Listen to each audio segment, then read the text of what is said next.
Om Devim Prasanam Pranatarti Hantrim Yogindra Pujam Yugadharma Patrim Tam Sharadam Bhakti Vigyana Datrim Daya Swarupam Pranamami Nityam. Om Shantihi Shantihi Shantihi.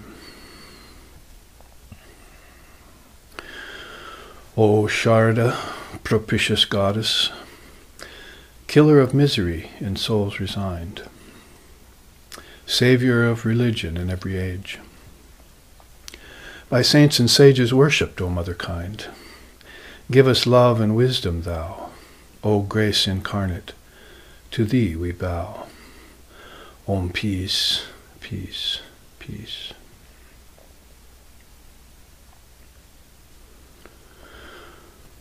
Om te dhyan yoga nugata pasyan, Adhyatma shaktim svagunayar nagudam, Yaha karanani nikilani tani, Kalatma yuktanya adidishtat yekaha. Om shantihi shantihi shantihi.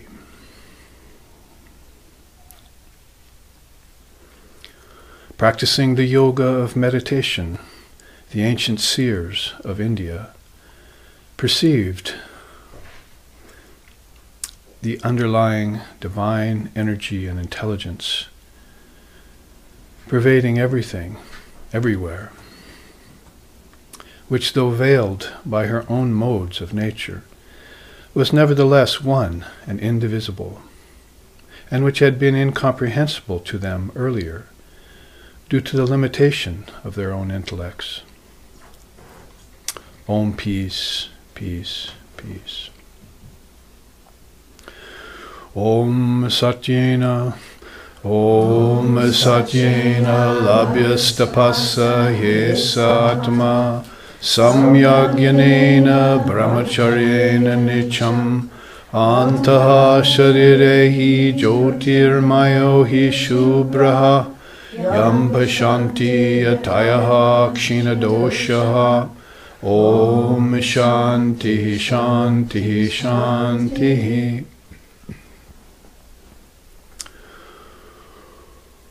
The Atman, the indivisible self in all beings, is realized by knowledge, by austerity, by veracity, and by austerity, all of these constantly cultivated. When mental impurities dissolve due to this practice, then the seer beholds it everywhere and in everything. Pervading all beings, and even here in this very life and body. Om peace, peace, peace. Om Sahana, Om Sahana Vavatu, Sahanau Bhunaktu, Sahaviryam Karvavahai, Tejasvi Navaditamastu Ma Vidvishavahai. Om Shanti Shanti Shanti. May Brahman, the reality, protect us. May Brahman sustain us. May Brahman illumine our thinking process. May we not find fault with each other, with the world, or with the teachings. And may what we study be a source of inspiration to us eternally. Om peace, peace, peace. May peace be unto us, and may peace be unto all. Om Hari Om.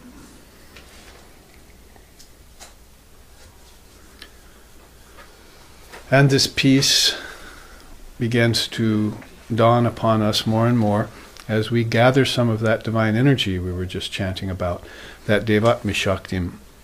And she is here in force here in Navaratri, because this is the 6th day of Navaratri.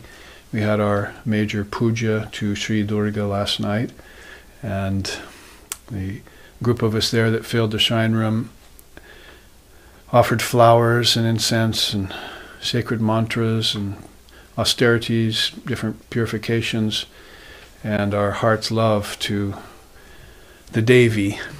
And that's who we'll be speaking about next weekend in Seattle at our retreat, our annual fall retreat, which is always about Mother. We've had some beautiful Durga, Kali, Tara, Divine Mother, Sharda retreats. And I was just chanting to her out of the Prakritim Paramam Stotram of Swami Abhedananda, and she says that she's a savior of religion in every age. That's because certain souls who know about the movement of these divine beings and know something about the inner movement of things gather lifetime to lifetime around her. I was telling one young novitiate yesterday that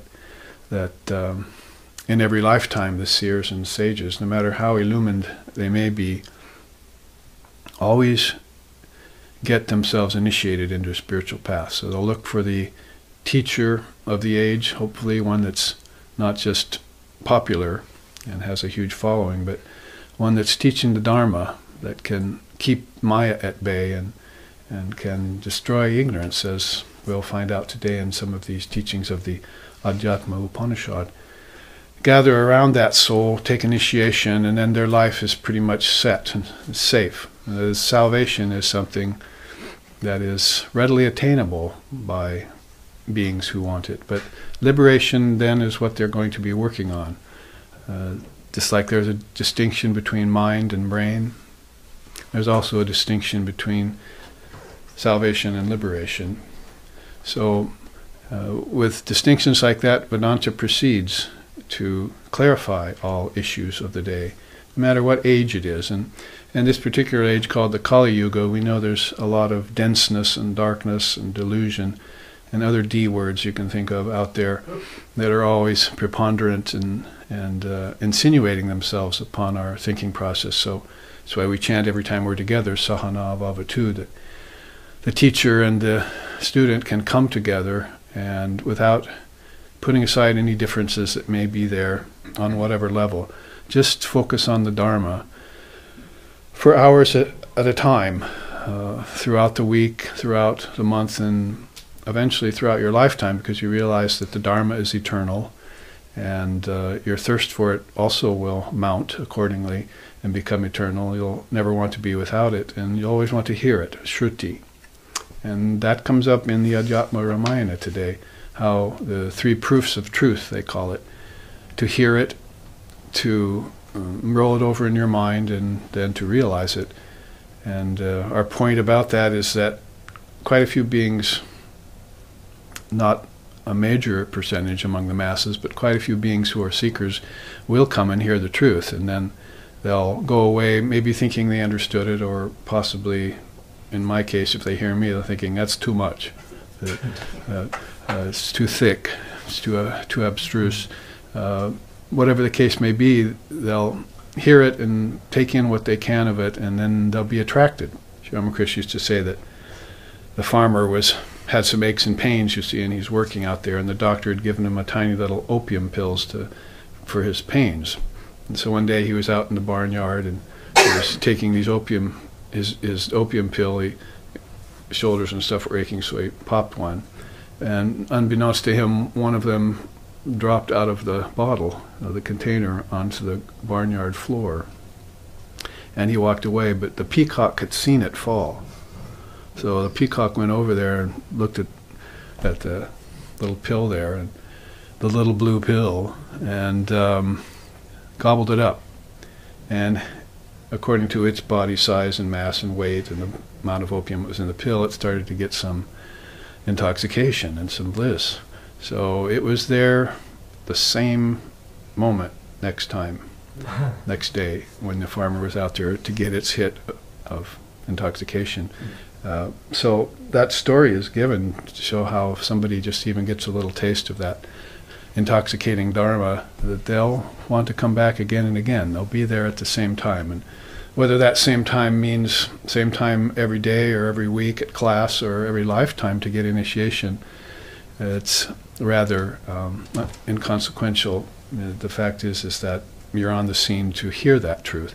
But then manana happens. You must roll it around your mind. Sometimes they call that triputi, which means triple teaching, shruti, yukti, anubhav. Or in another age or another system, it's called Shravana Manana Nididhyasana. That's when we chanted yesterday morning, Om Shatagunam Vidyan Mananam Mananarapi Nididhyasanam. Shankara's way of putting it in the Viveka Chudamani. Well, we hear him use that particular version of it, but it's also Shruti, you hear, Yukti, you reason, and Anubhav, you get direct spiritual experience.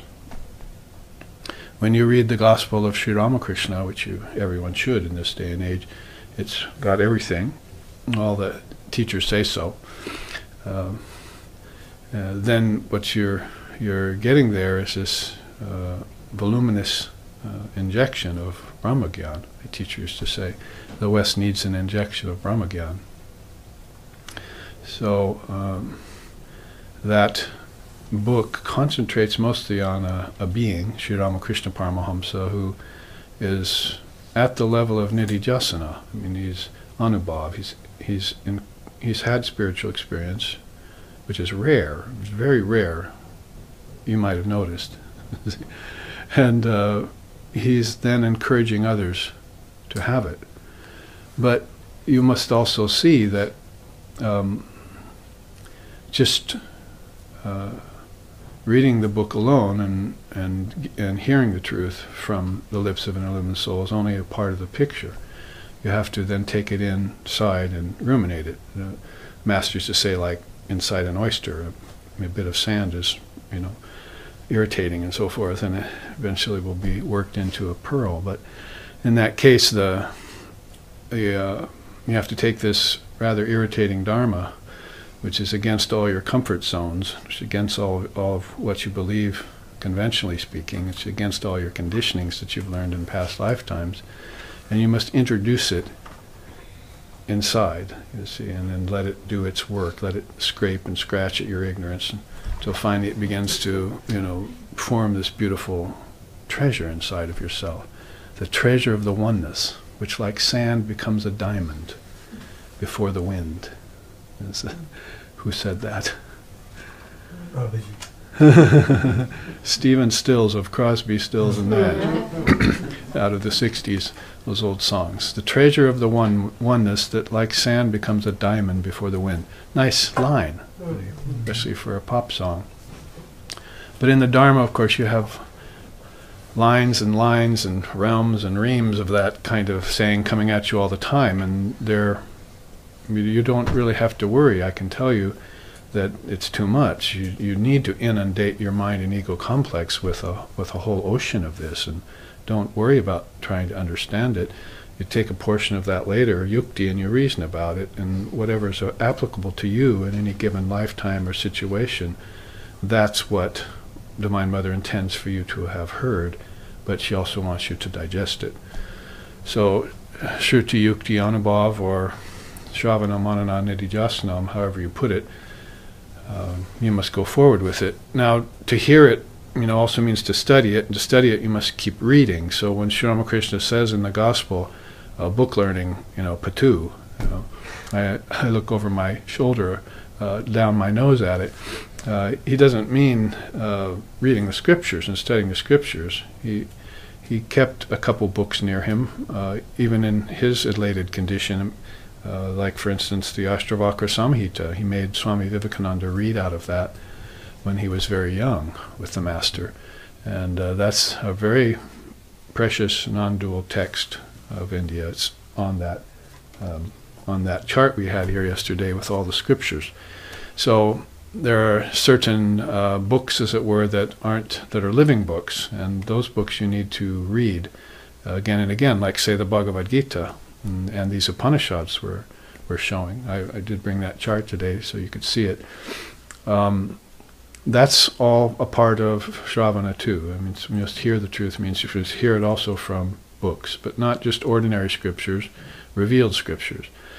Lord Vashishta makes that point in his Yoga Vashishta teachings to the young Sri Ram, who was just a teenage avatar at that time. Nobody knew he was an avatar yet, and except 12 great souls knew. And Vashishta was one of those. So he was giving those teachings out to Ram, that you must make a distinction between the ordinary scriptures and the revealed scriptures. And actually, if you look at the order of teachings in the Yoga Vishishta book, that's first and foremost. The first thing you must do, sort of like saying Viveka, is you must discriminate. If you're a seeker, then you need the scriptures, and you need a teacher, and you need a desire for freedom. Those are the three criterion. So, if the scriptures come first, in most cases, somebody's going to read a book before they find their guru. Sometimes the guru comes first and then, recommends the books. But in the case of most people, the scriptures come first.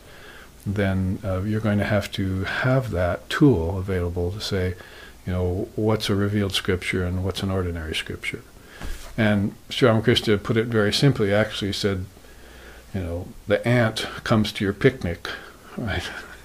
He's not invited, but he's there, and you're having different foods and so forth. So you drop some things, and so it goes to this little mound that, sugar that you've dropped, and it's mixed in with the sand on the beach that you were eating. You see, and so the ant will go there, and he'll just take the sugar kernels out of there, granules, and he'll leave the sand. So that's Sri Ramakrishna's simple story about what you have to do with the ordinary scriptures. If you're to read them, you must put on this ant-like perspective. You see, this kind of discrimination that allows you to separate the wheat from the chaff, if you want to put it that way, and leave that behind. But you'll find out that there's something called revealed scripture that doesn't have any chaff. There's no sand in it. It's pure, like rocket fuel for the spiritual soul, and very pure. And in fact, it's not probably the kind of book that you want to read all in one sitting. You're going to dive into it, say, "Oh, I'm going to accomplish reading this book," and all of a sudden you find yourself 2 slokas into it. I think I'll slow down, slow down, slow down. So finally, a year later, I finished the first chapter. In a book like the Gospel of Sri Ramakrishna, you can absorb it all, just as much as you can. So we call this the sieve method and the sponge method. We practice mostly the sponge method. We just, in a culture like today, you just have to give out the Dharma like a flood and let it soak the sponges of their minds, and they can go squeeze it out later on their own. The sieve method has its uses, but the problem with today is that people don't have a lot of time to give to the Dharma teacher and to the Dharma. They're busy. So once you get them in a room, or you get them in a puja, or you get them in a class or anything like that, you have to give them what you have. And Vivekananda knew that in his brief 39 years on earth and his brief 2 or 3 years here in the West, his 2 visits. He knew that he had the Westerners' attention, and he made it, with Sri Ramakrishna behind him and Holy Mother, he made this big splash on the scene in 1893 with the Parliament of Religions, and so went on a lecture tour and so forth. And so I was saying last night at satsang, in his 12 addresses, he gave 12 addresses, not many people know that, at the Parliament of Religions. We all hear about his first one where he stood up late in the assembly and said, "Brothers and sisters of America," and everyone started applauding. They just had noticed him. He was a bit difficult not to notice. Not only his light, but his dress and bearing. But in one of those lectures, early on, he said, "You've sent us your Christian missionaries, to give us religion. We don't need religion. We're the mother of religions. What we need is your money. So send us. We're impoverished over here. We're dying." So he wanted the West to, trade. Here, we'll give you this great dharmic wisdom, and you give us some of your opulence, and it'll balance things out. He had sort of an overall plan for the world. This was a sannyasin that had concern for the world. Many don't. They're out of here, as they say. And they see what's going on here and what people are into. I'm out of here. So not a lot of time to hear the Dharma, so when they're there sitting, they may have just a chance, you may have just a chance, a little window they call it, to insert those teachings. So, if you get a group like this, and SRV has been going for over 20 years, then we're beginning to delve into these teachings, and we're some of the first. We're sort of pioneers. You may not realize that, but what Lex Hickson and myself have been doing here by starting SRV in the 1980s is both radical and rare. And it's called, we started out calling SRV Associations of the West, and that's because the Westerners were the ones that needed these teachings, mainly. And if you can get a powerful country like the West to accept something beyond science and something beyond theology's particular stance today, then you've got a good force on your side for some positive transformation of mind. So that's why we're a little bit cutting edge when we look into something like this. You see, I told you yesterday when we started into the Adhyatma Ramayana that I'm sorry, yeah, I have to. Adhyatma Ramayana is another beautiful non-dual scripture. It's actually good that I brought it up. You see, because it's one must hear Shruti. It's a very powerful story about Sri Ram and Lord Vashishta, as I was just saying. So, but Adhyatma Upanishad too. Adhyatma is a word really just means original soul, or the sort of like referring to the firstborn of all souls, a primeval or archetypical soul. So in the Adhyatma Upanishad then that we started yesterday, I had mentioned this chart. I've showed it last year too when I was one of my visits, and it has all of the 108 Upanishads listed on it, and it shows you where they fall into the 4 Vedas. So I thought it was time to have a visual for that, because you hear about that, but it's better to have a visual to put to it so you kind of comprehend the scope of the thing. And now there are many, many more Upanishads, they say, before Vedavyas, the time of Vedavyas, the father of Vedanta. He gathered them together so that they wouldn't become extinct, or at least disappear from view in history. But these are, of course, truths that are always living in the mind of the seers, so they never get lost. In fact, you don't have to worry about extinct species either, because they're just going back into unmanifested prakriti, and whether it's a saber-toothed tiger or a gnat, they'll come back again in a future cycle. Nothing is ever born, nothing ever dies. Everything just cycles continually. And you could say, oh, that really gives me a lot of relief. I don't have to worry about extinct species anymore. But you have to worry about going around in cycles with extinct species. So that's the next step of it. Say, maybe I want off this merry-go-round because I just ate hot dogs and popcorn and I'm getting sick. And I'm about to spew chunks. Spew chunks of matter, I'm beginning to focus on objects too much, right? So it'll probably be good for you to spew them out. And that's actually what the first slokas of the Adhyatma Upanishad says, that you need to renounce matter. And so the Upanishads are all about that, and there are 108 of them left, and you see them listed here. The live streaming audience can look and see them there. But I really decided to put this together based on this wonderful quote I came upon in the complete works of Vivekananda when he was speaking. He didn't really write books, he just spoke, and they had really good stenographers writing down everything that he said. And so we have this 12 volumes of what he said live, so they're like living books. They're really unique to our time, our day and time right now. But this particular one I thought was really good in a correlation with this particular subject. Sober-minded beings have become disgusted with their superstitious religions and are looking to India for new light. How eagerly they take in any little bit of the grand thoughts of the holy Vedas. You see the 4 of them there on the left-hand column, which resist and are unharmed by the terrible onslaughts of modern science. So right away he's got superstitious religions and modern science. That's the rock and the hard place that my teacher, when Swami Sheshananda was here in the body, also mentioned when he first came here in the 1940s, is that basically he saw the West caught between those two positions. The theories of a creation out of nothing, note that, a created soul, of a big tyrant of a god sitting on a throne in a place called heaven, and of eternal hell fires, have disgusted the educated. And the noble thoughts of the Vedas about the eternity of creation and of the soul, they are imbibing fast in one shape or another.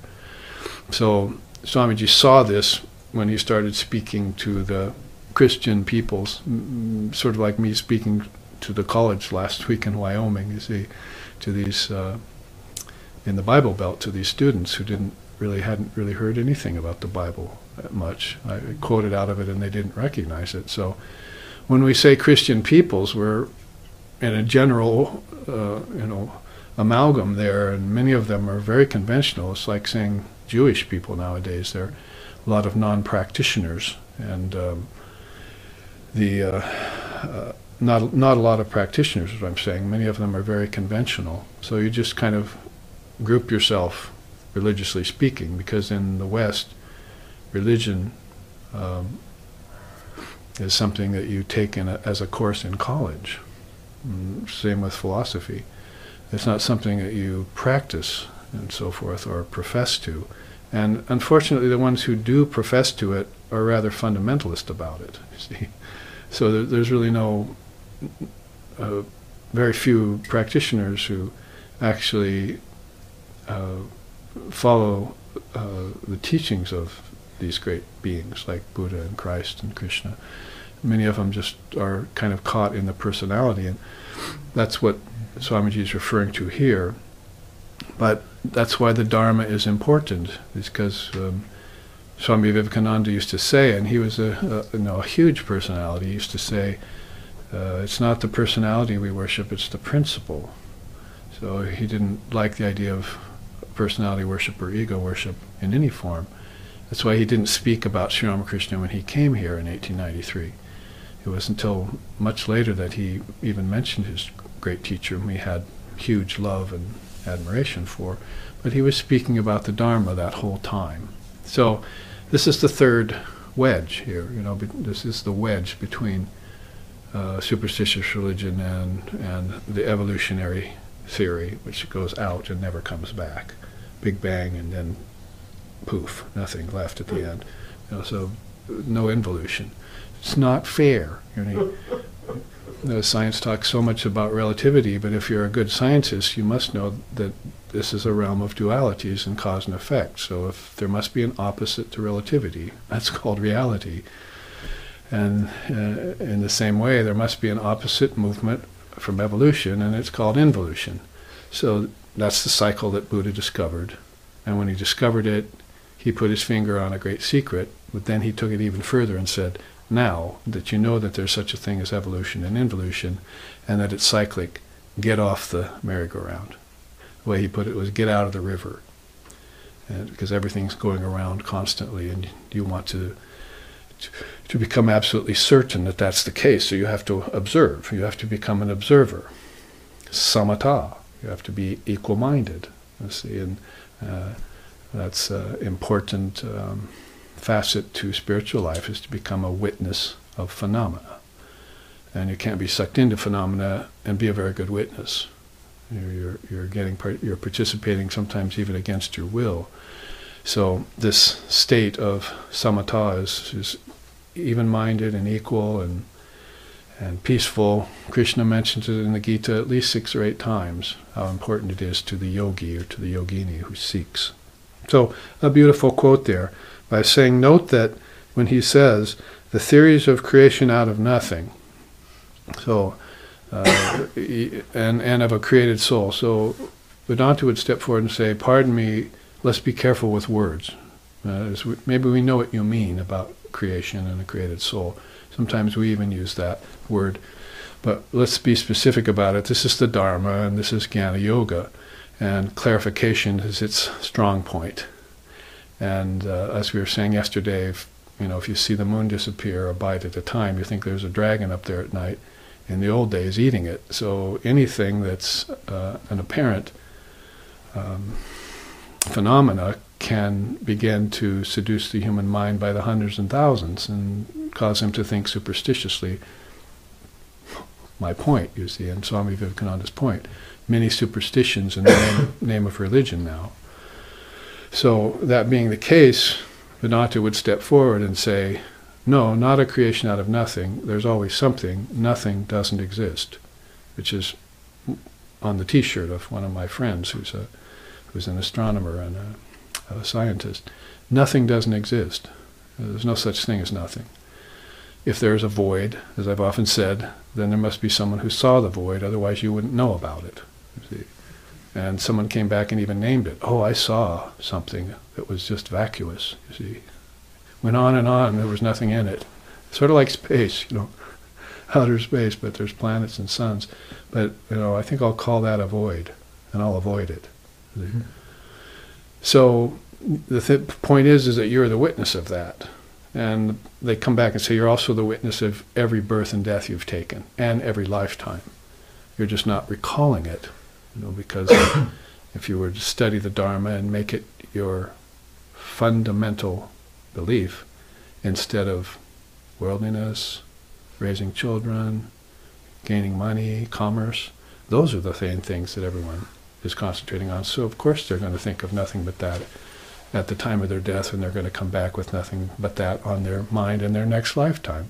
But if they were to spend a lifetime thinking about God alone, or about the Dharma alone, then they'd create samskaras. Sorry if you don't know that word, but it's a Sanskrit word. It means mental impressions in the subconscious mind, like canyon walls, that when you called out in your next lifetime, you'd get an echo back, you see. But most people call back into the void, and no echo comes back. Oh, there must just be a void, you see. So, vacuous mind isn't a good thing. You must have those positive samskaras there, present, so that when you call out,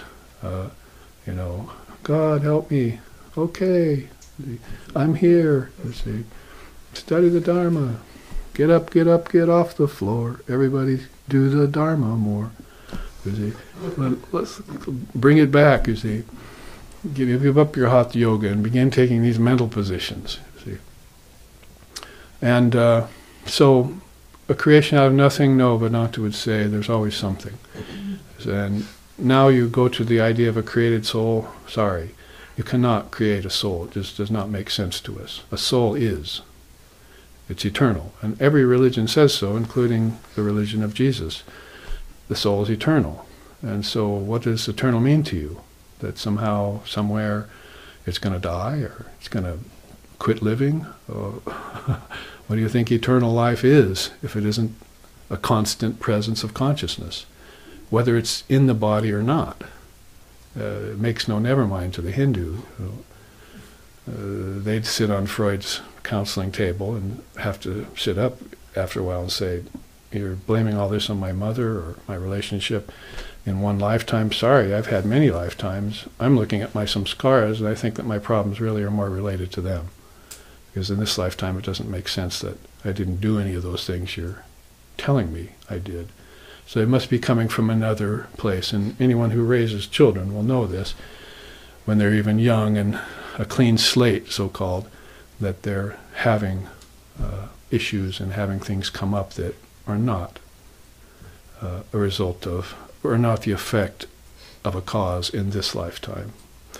So, and things that come up out of nowhere for adults too, I've seen that happen even in my own family. So there has to be these deeper levels of consciousness that if you if you preempt them out of the picture by saying, the soul got created anew each lifetime, then there's no continuity to the thing. You see, you can't make any sense out of it, out of things that are happening today. So there's a line of connection in your lifetimes that goes way back, and all your experiences can be brought forward.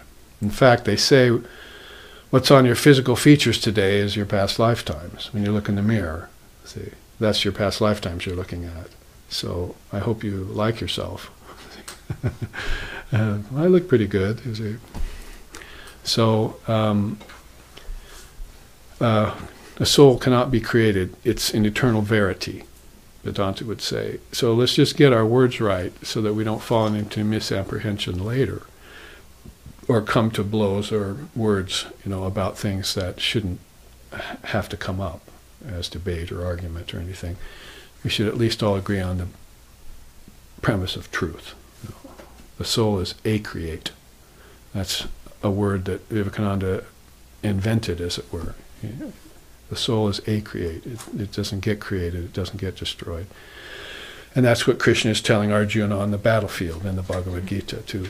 He's a warrior and he's hearing the message. Can't kill, can't be killed. Soul can't be drowned, can't be pierced with spears. Elephant can't step on it, squash. See, it's your body you're talking about. And the mind is watching the body through the senses. You see, this is the connection we were studying yesterday with the 24 cosmic principles. If you want, you can, put that up as a template for inner and outer biology, as we were saying. But you can also look at it as just, I see how consciousness does it, how it watches itself. And don't, look at the cosmic principles and forget to include consciousness in there, because you'll be like the scientist eventually. And there'll be no conscious awareness in your system. Even though you're the one that's looking on and making the discoveries, you're not accounting for the intelligence that's looking on. And if you study the intelligence that's looking on, you'll find out that it's eternal, and that's the soul you're talking about, and that it can't be created, because it was never destroyed. I can sing it for you, but I've done so often. Na mrityor na shanka na me jati beda. I have no death because I was never born. I have no father and no mother because I'm not a body. Never was a fetus. Never was a monkey. I never was a paramecium. See, consciousness can't be allocated to those limited forms. It's unlimited. It's acreate. So, don't get me started, as they say. Now, that beautiful quote is there, and all these truths that Swamiji is evincing here in this quote, pretty much you'll find them in various ways stated in these different Upanishads. Now, the one that we're studying is right there, Adhyatma Upanishad. It's in the Shukla Yajurveda. Now, the Yajurveda is one of the 4 Vedas, and it's actually divided up into 2, so therefore it has 51 Upanishads in it, and divided between these 2, the Krishna Yajurveda and the Shukla Yajurveda. And you can see how the Brihadaranyaka, the Ishavasha, the Svetashvatara, which we just studied about a year ago here in Portland, the Katha Upanishad about Nachiketas and going to see death, which is a favorite, and the Taittiriya Upanishad, which we just finished, are all in this Veda, in this section of this Veda. So the ones that are underlined on this list are the ones Shankara commented on. There's some 10 of them, I think, and along with the Aitareya, which we may do soon, Chandogya, and Mundaka, and Mandukya, and Prashna Upanishad. So these are all the ones that Shankara has made authoritative from his great mind and his great commentaries.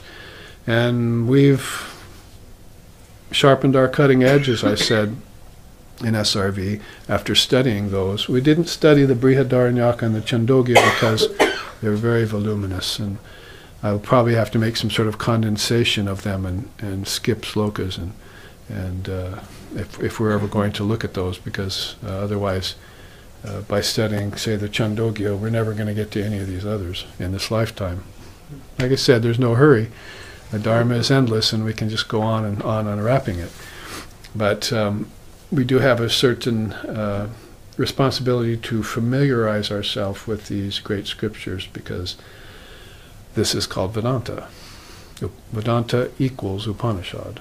So what you're seeing here is the Vedanta, and probably throw in there the Bhagavad Gita and the Brahma Sutras, but Vedanta means anta of the Vedas, end of the Vedas. So at the end of all the Vedas are these Upanishads, and that's why I'm having you memorize the 7 peace chants, because they all start with the peace chant and end with a peace chant. Purnamadaha, Purnamidam, Purnat Purnamadachite, as we said yesterday and chanted. It's the one that starts and ends this one.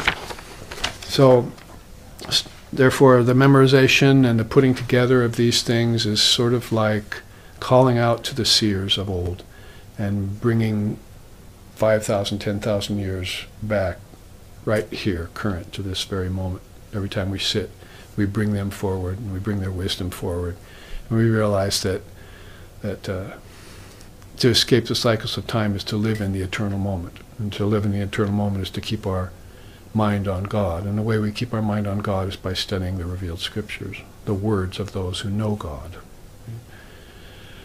So, as I was saying about the gospel, if you hear Sri Ramakrishna say, "Fi on book learning," you should know that he's talking about the priest class who is pounding away like a good old-fashioned Bible thumper. How do they call him? And pretty much very hidebound and maybe even into text torturing. But when you get into these Upanishads, the message is freedom, not sin. It's freedom all the time. It's a breath of fresh air to read these. And if you are stuck, if you have gotten into a stuck place, then, as we had yesterday, false superimposition is the thought, I am the body as well as the senses, and they are mine. Then you find out about Mamakara and you give it up, you see. You find out that it's been listed by ancient Tantrists as one of the 16 traps or evolutes of Maya. And Maya itself is bad enough, but one of the characteristics of Maya is that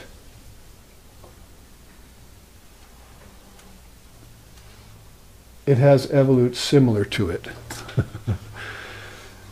So you're going to want to give those up. In fact, not only are there these 16, but here's some more over here that are cosmic evolutes that have to do with cycles of time and the mind getting caught in them and so forth. So there are evolutes that are happening at the individual level, at the collective level, and at the cosmic level. And if they're noted down, you can see them and back off. So therefore the Upanishads have a certain amount of qualified non-dual teachings in them that will help you back off from these preoccupations of a habitual mind that's being led around by the 5 senses, see, basically, outward only. 5 senses are defective in nature. Why? The Mundaka Upanishad says, because they're outward going only. Therefore, why don't you discover your inward going senses? So either take the outward ones and turn them in, or when you do, you'll find out that you have senses in a dream tonight, and those are inner senses in your sukshma sharira, in your subtle body. Try opening those up and operating from them for a while. Isn't consciousness looking out of your 5 senses right now and hearing out of your 5 senses? Isn't that consciousness that's doing that? The senses themselves somehow have an ability to hear the truth and see the truth, see Sri Ramakrishna face to face, or is it consciousness that's operating them? So why don't you take the consciousness from those and in meditation put them in your subtle senses and turn your subtle senses on and look inward, see? And then your dream state will get lit up, called lucid dreaming, see? And then maybe that's why you're having a hard time turning off your outer senses, because you don't know about your inner senses. So when you find out you have inner senses and you can turn off the outer ones consciously, not just in deep sleep, unconsciously, but turn them off consciously, then you can inhabit your inner senses and look around inside, you see. Look inside, look inside. Songs out of the 60s say that, you see. And then you'll find out that the dream senses are defective too, because they only can see just the realm of dream. And then you're beginning to wonder about that distant gate over there, you see, that distant light that they see. Like the light you see in deep sleep when you give up your ego. And you maybe make a move towards that, or a foray towards that, you see. And you go into deep sleep and find out that you don't breathe and you don't think, and the intellect stops vibrating, and such. And now you have to abandon those five senses. So there's a beautiful song about it that I may be able to put my hands on here.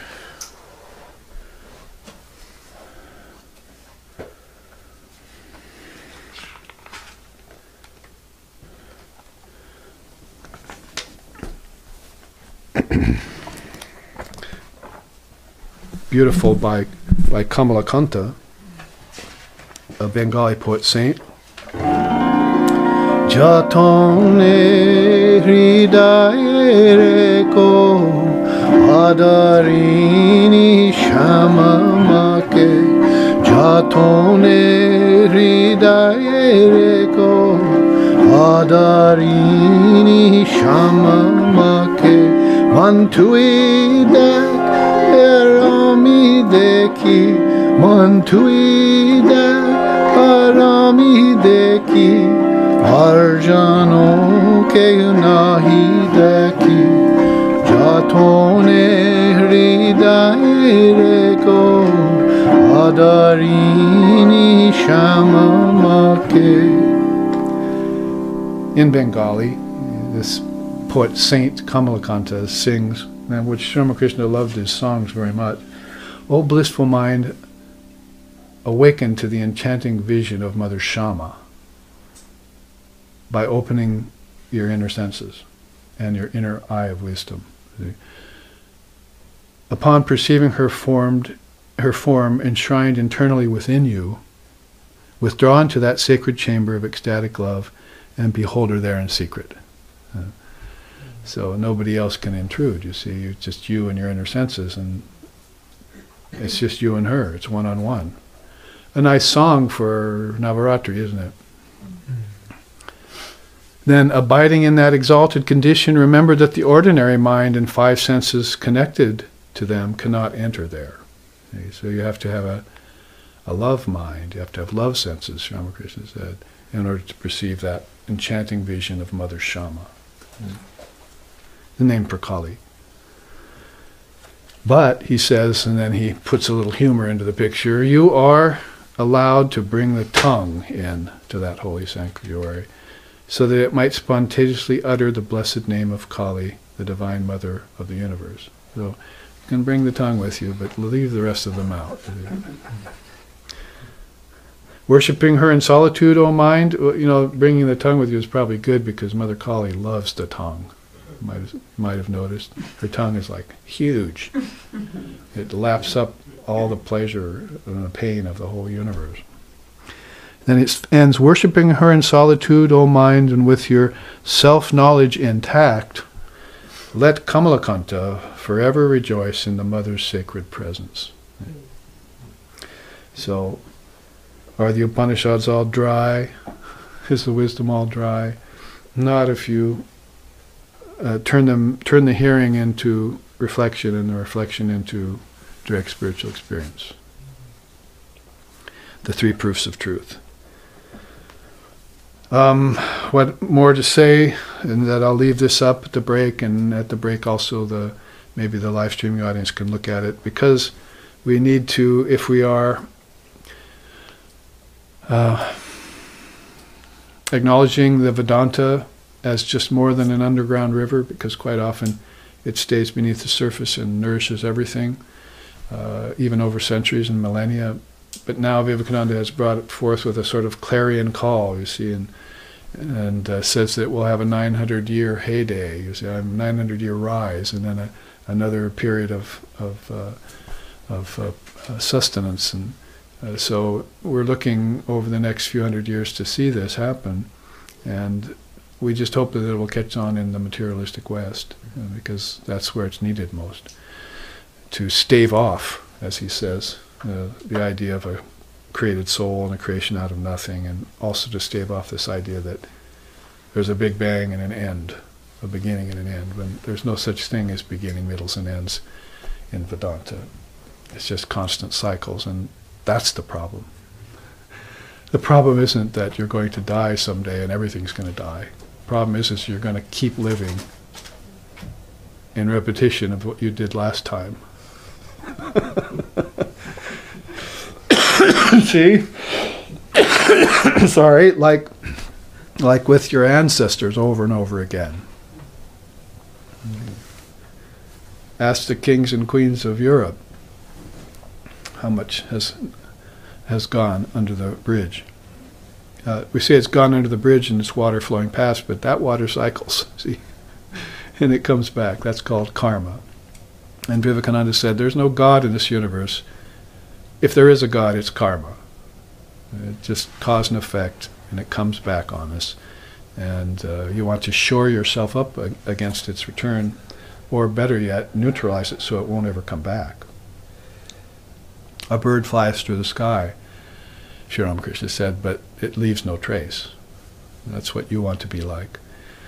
So that you can pick and choose your birth, pick and choose your parents, pick and choose your vocation, and pick and choose your destiny. That is what you want to expand, to learn about. And at that point it would probably be in the Dharma. Let's see, what do I want to do with my next lifetime now that I know the truth? See? Or do I even want to have another lifetime? That's your choice, but you don't have either of those choices in a worldly life. It's more like, shall I suffer or shall I enjoy? And then you think you can have one and not the other. And like Sri Krishna says in the Gita, what is sweet in the beginning turns sour in the end. And what is sour in the beginning, that turns sweet later. So you're trying to avoid pain and look for pleasure, it's not going to work. You're going to want to face off with the brutes, like Swamiji facing off with those baboons that chased him through that hill town in northern India. Somebody yelled out of the window because he started, moving away from him, and they caught his fear.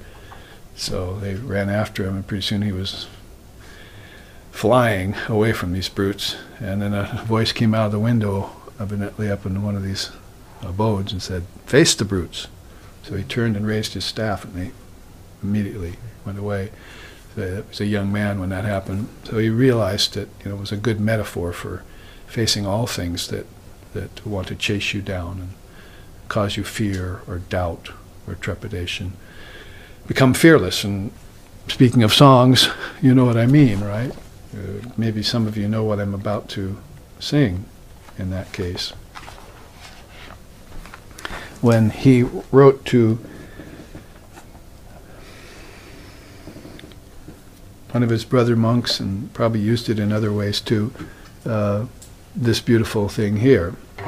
Kshina smadina sakaruna jalpanti mudajana astikyantvi dantu adhyatma vadaturaha praptaha shmaviragatabhaya abhayam pratistam yada ashtikantvi vantu chinumana Rama Krishna gasavayam astikantvi dantu chinumana Rama Krishna dasavayam. So we will crush the stars to atoms. We will unhinge the universe. Don't you know who we are? We are the children of Sri Ramakrishna. He and his 15 brother monks have that kind of perspective, you see, that abhaya pratistam were the words. Abhaya means fearlessness, and pratista means a steady state. If you're in a steady state. So you're in a steady state of fearlessness all the time, that's what you'll be thinking. And he goes on to say, only those who are attached to their bodies cry piteously, we are weak, we are lowly. Well, that's atheism, he says. But now that we have uncovered the truth of the Dharma, we will abide in our immortal nature and become heroes, as Vivekananda is to us now. A great hero, a great exemplar amongst the Western people and in the world. gained great victory.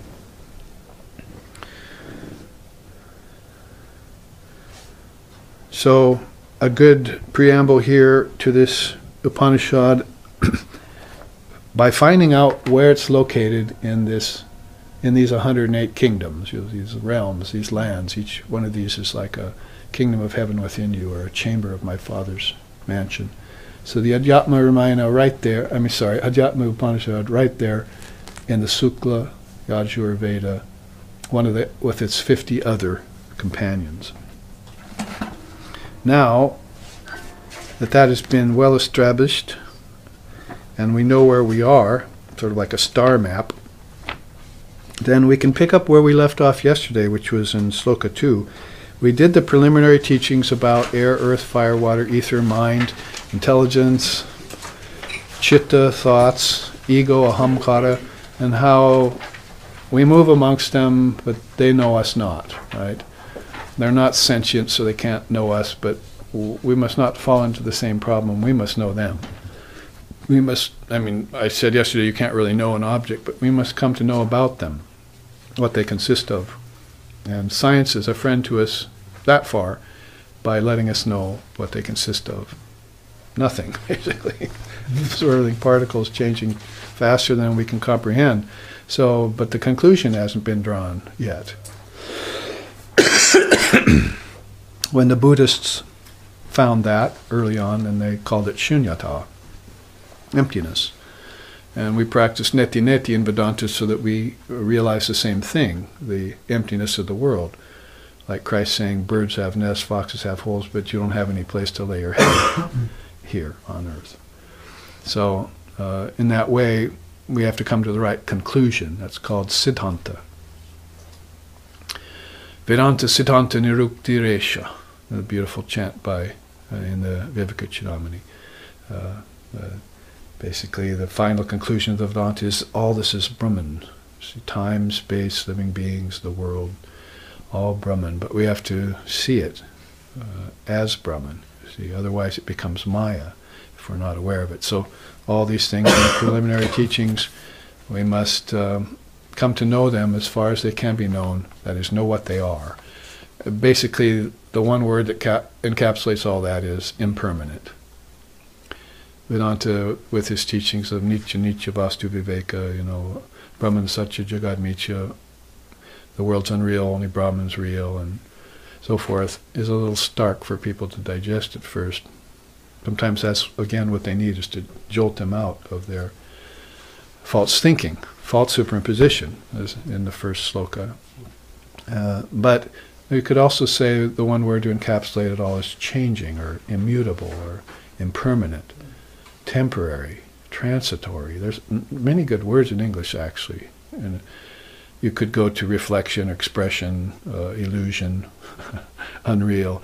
That's quite stark for people at first. So just know that all these things, these 24 cosmic principles, from unmanifested Prakriti all the way out to the very element earth, are impermanent. So they're shifting sand. You don't build your house on it. And it's just the same old message coming back to us, no matter which great soul said it, and which scripture, which of the apostles got it and wrote it down later, like John. No man has seen God with these eyes. So you begin to, why are people saying God has a plan for me on earth? See, which God are you talking about? Because there's no God here. So maybe you're that God, and maybe this is your plan. See, ever thought of that? And maybe you got yourself in this mess, and you're going to have to get yourself out, and you don't want to wait 2,000 years for someone to come back and save you. Like the lady at Wyoming in the college last week. I said, what do you think about Revelations?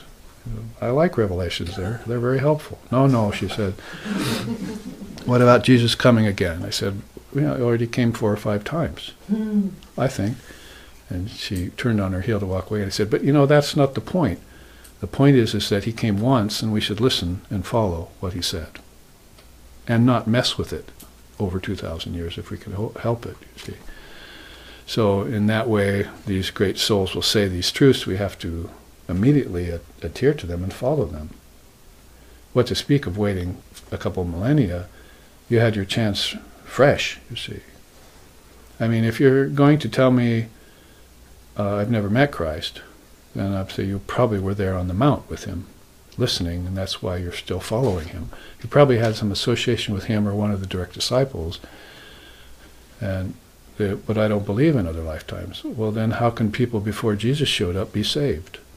See, then everyone's damned prior to Jesus. Well, but they never lived another lifetime. They only lived one lifetime. So God condemned them to hell because they never met Jesus and accepted him, and their lifetime happened to fall before Jesus's. There's something missing here. You see, there's some holes in your philosophy, and let's fill them in. And guess what? I heard about the Vedanta and I've studied it, and it really does very good in filling in holes and gaps. It really helps.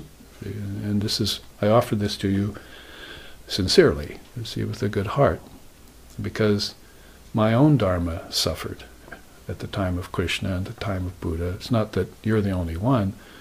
In my religion, it went through down phases and up phases, because guess what? Everything's cyclic. And that's why people live many lifetimes, because they can't get off the wheel. See? So, you know, you might call it getting back to the perennial wisdom. We talk about perennial wisdom. That's the ancient, timeless wisdom.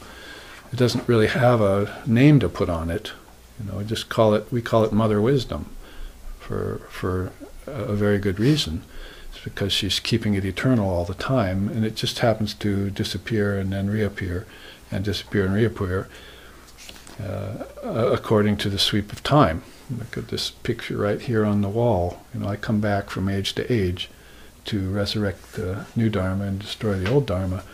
And Krishna's in the chariot with Arjuna on the battlefield, and he's come back to tell souls about this great Dharma that destroys ignorance. Nahi gyanena sudrishyam pavitram iha vidyate. Yuge cha dharmasha. From age to age I'll come back and resurrect the old Dharma and make it anew. See, it's going to not destroy everything outright. He's going to take those things in the old Dharma that were constant and good and maintained themselves, brush them off and put them with this new dispensation. That's what we call Sri Ramakrishna's coming, the new dispensation. They called it that in India when he was still living. This is the new dispensation. So that's revelations to us, you see. It's this coming again and again of this great soul. We feel like one soul. I don't mean to put you off, madam, but I don't see any difference between Krishna and Christ. You see, their names even sound the same, but they're the same soul.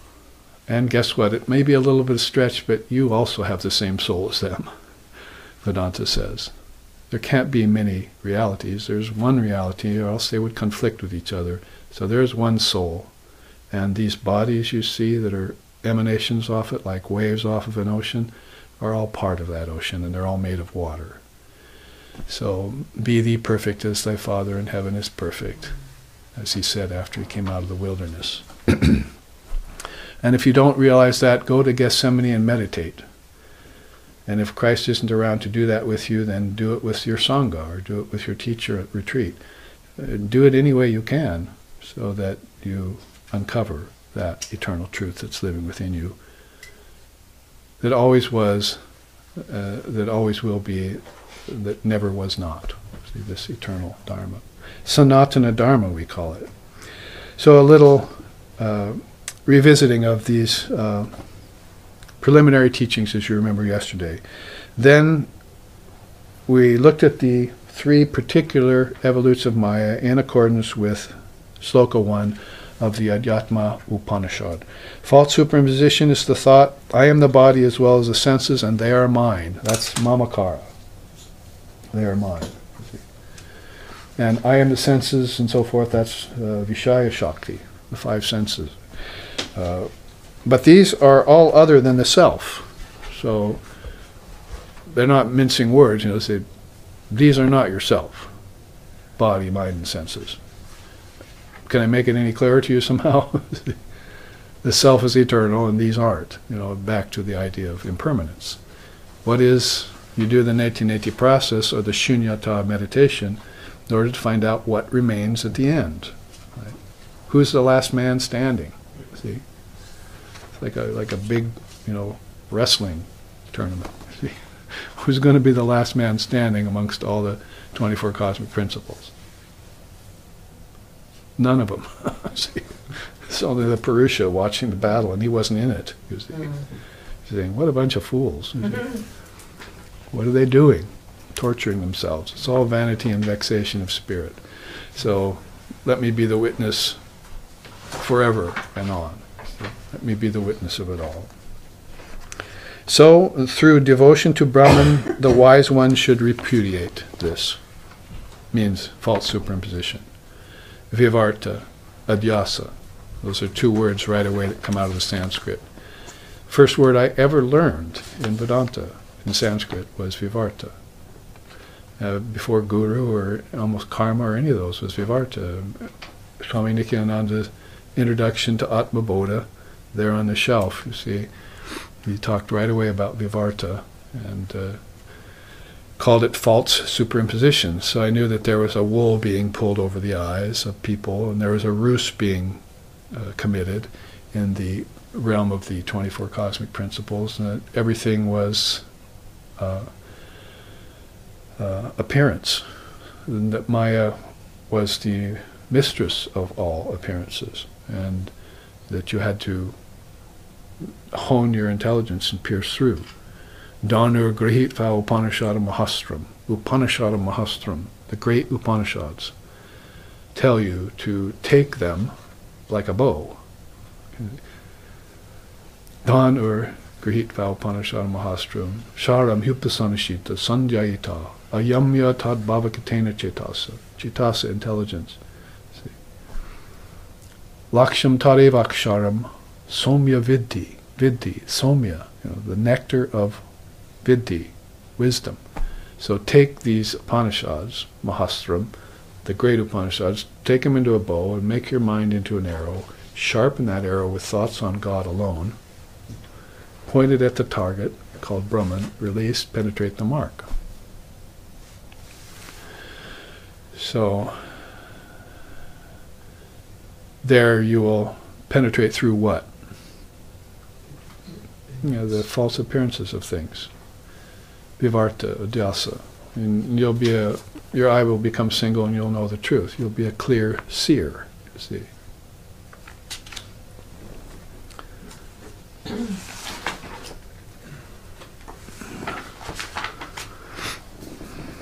Now, let's take sloka 2, which we did a little bit yesterday.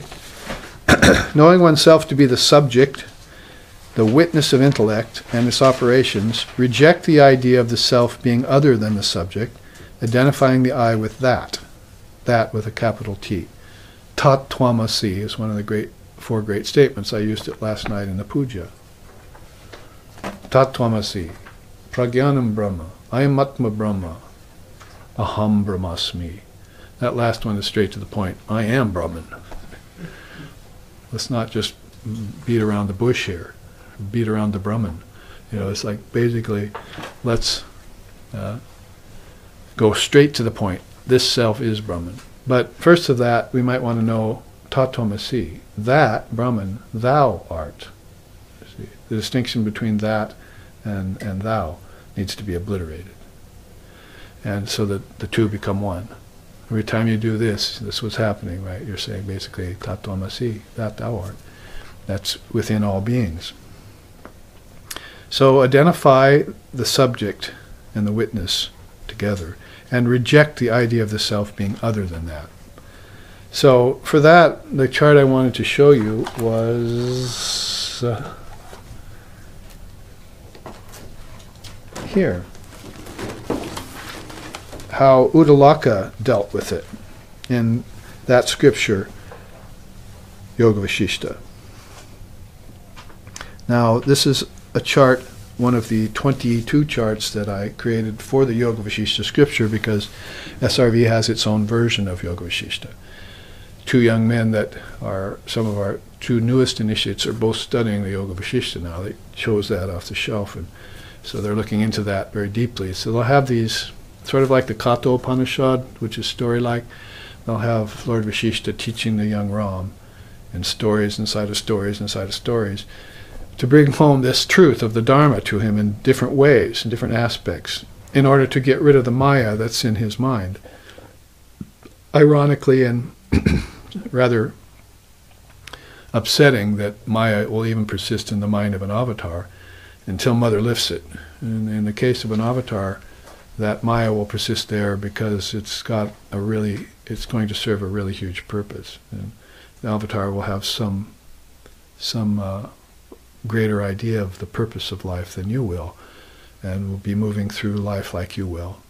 How does he sit? How does he walk? How does he eat? How does he sleep? Just like everyone else, but with this huge presence inside. And all Mother has to do is lift that veil at the right time, and his light will go off, and she's going to wait, like a mad bomber. You see, says, let's wait till more people are there, and then we'll set off the bomb. You see, but this is in the opposite way of a terrorist who's deluded. This is to set off the light of consciousness amongst the most people, so they'll have the most chance of realizing it in that given time. So, in that way, an avatar has got that veil down, and then that was the case with the young Ram. Went outside the castle gates of King Dasaratha, and with his brothers and half-brothers, Lakshmana, Bharata, Satrugya, and so forth, went on pilgrimage, just like Buddha did outside the castle gates, was going to do thousands of years ahead, and saw suffering, and came back a different young man. Just was not the same young man. He was the apple of everyone's eye, happy, joyous, bubbling with life, and then came back completely silent and serious, because he saw outside the castle gates the suffering of people, and he was a sensitive soul. So Vashishta gets him in hand. King Dasaratha tells him, take this young man and try and bring him back, my son, see what's going on with him. So that sets up this whole beautiful, if you've read the Ramayana or the Adhyatma Ramayana, and then you get into Yoga Vashishta, then you'll find out some of the backdrop of all of this, and that in King Dasaratha's court they met by the hundreds every night to discuss the Dharma together. In that day and time, what you're doing right here happened every night at sundown, and lasted until the sun was already coming up, and they didn't know how time passed. What's that orb over there? Is he set over here? And they talk for so long it rose over there. Oh, I got to go home and work. Forget sleep. So in this kind of backdrop, this young avatar was getting these teachings, and Maya was, the little semblance of Maya was slowly disappearing, you see, and just gone, so that he could be the full presence of God could then manifest through him for that age. And as you know by the story of the Ramayana, he needed to have that presence of God from all that he went through, battling Ravana and losing Sita and so forth, and Hanuman coming forth to help him. So all of that they're realized, but in the stories of Yoga Vashishta, the scripture, one of them is about Udalaka, and he practices, this is interesting because he's a young aspirant who decided to take the bull by the horns. I mean, enough prevarication, enough procrastination, enough hearing the truth and maybe even thinking about it but not realizing it. Basically, that's where he's at. And all the great young seers came to that place. Narada came there, Sukadev came there, he had to be sent to King Janaka to wake up. There was all these beings who had so much more Dharma than we have, you see, and so much more on the ball than we have, but we're still not happy with, it's still not realized the Atman. See, there's something missing always in them, and they all complained of it.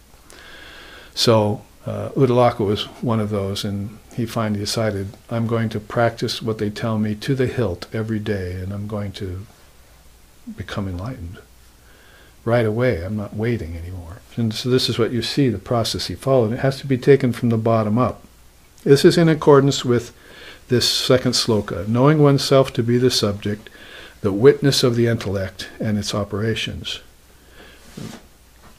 It might look like words on paper to you, but read everything that's between the commas. See? Knowing oneself to be the subject, stop, think, realize. The witness of the intellect and its operations, stop, think, realize. It's the witness of the intellect and its operations. It means intellect vibrates. It's a part of the mind complex, right? And the ego's in there trying to get its finger in the pot. And the thoughts are there coming out of it. So you have to stop and think about that. And then say, oh yes, but it's the witness of all that. You see. Then reject the idea of the self being other than the subject. Stop, think, realize. Identifying the I with that witness subject. Stop, think, realize, and go into samadhi. Okay. All right? Okay. So, okay. Now let's see how he did it from the ground up. He reasoned with the mind and practiced neti. So his teachers have been telling him, not this, not this, not this. I want you to realize all this, all this, all this, but you're not going to be able to do it with all this, all this, all this in the way. See, you're going to have to weed the garden. You see, water the flowers, not the weeds. You're going to have to do this practice for a while, but it's going to have to be very specific, and so you're going to have to do it in such a way that these things that are insinuations will never come back on you again. You can't just hope them away, or you can't just Adhyatma Brahma them away. My teacher used to say that affirmation has to be followed up by spiritual practice. So people think, oh, the great affirmations, I am Brahman, that's it, I'm free, I'm free. No, you're the same shamil as you were before. See, spiritual shamil. So now what you got to do is start to do the practice. And here's how he did it. He fixed the body in an inviolate position. See, your posture. That's one thing that your Hatha Yoga would be good for, but don't get into many postures. Ekasana is what you want. I mean, you can do other postures, but never fall into the misconception that that's the point of yoga. I mean, if you want to just use the word correctly, there's Hatha Yoga, there's Jnana Yoga, there's Bhakti Yoga, there's Mantra Yoga, there's Karma Yoga, you see. So be fair. Yoga is the underlying word, and it's got many aspects, not just hatha. So inviolate posture is not going to be established by shifting your body into many shapes, many pretzel shapes, as I like to say. See? And Shankara says so in the great scriptures. And quoting the Upanishads, he says, hundreds and thousands of postures will not give you enlightenment. Millions of breathing exercises will not give you enlightenment. It's just slap, slap, you see. And neither will progeny, wealth, raising children, that is, and wealth, those will not give you. You will not reach Brahman by 100,000 of such lives. You see. You're going to have this one life where you practice. And that's what Uddalaka is doing. So he fixed his body in an inviolate position. That is, Angamejayatva, as father of yoga says, he wasn't going like this all the time. See? What to speak of shifting his body into different asanas. Oh, let's see what asana. I can't meditate. Maybe this asana will help. But you know that what you're meditating on is without motion. See? Is static, is stationary, does not move. So you have to become like that. And so chanchala vritti comes in your mind and it says, I think I'll shift to another position, or I think I'll get up and leave my asana. Sri Ramakrishna used to say, when Mother got a hold of me, Divine Mother Kali, she sat me into a position and I heard her lock my knees and shoulders, and I couldn't move. So I wouldn't think that's a very pleasant thing, you see, for anyone. But she was teaching him, without doubt, to just completely transcend body and senses and mind, which is what the Upanishad just told us to do. Those are not the self, so reject them. And no matter how they come back on you, reject them. See, again and again, reject them, reject them, reject them. Neti neti. Until you can sit like this in an inviolate posture, like Buddha did for 49 days. Now, I assume that he probably moved sometime during that period. Maybe someone brought him food and so forth. Or, oh, look at that bug. Yeah, I didn't go back to meditation. But he was probably vegetarian, so probably that didn't happen.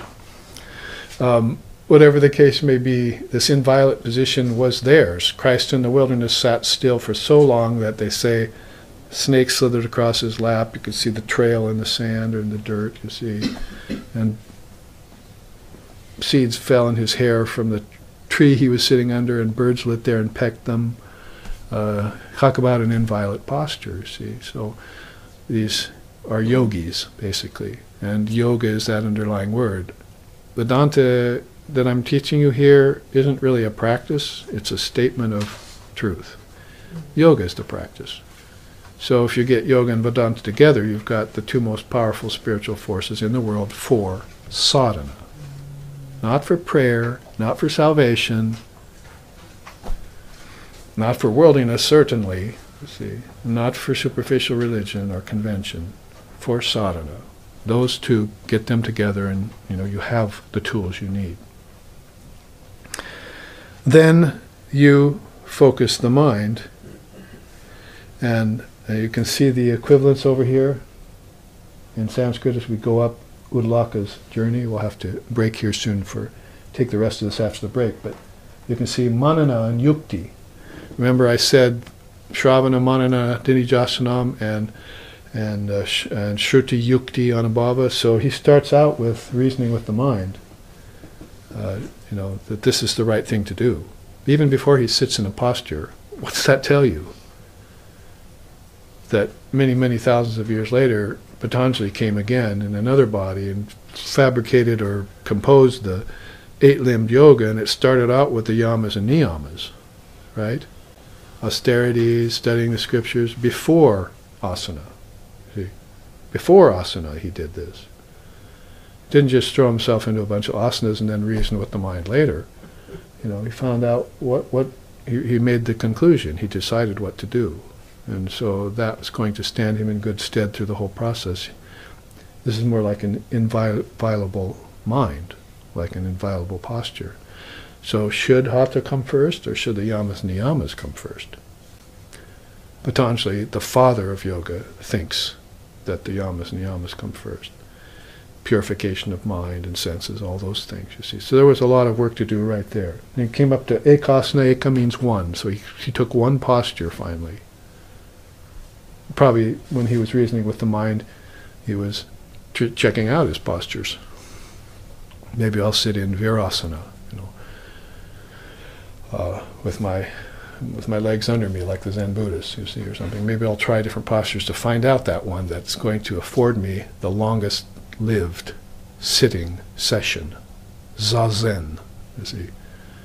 Like we did Zazen in the old days with Eiken Roshi and Lexiktion and so forth. So you sat in Zazen for hours at a time and tried not to move.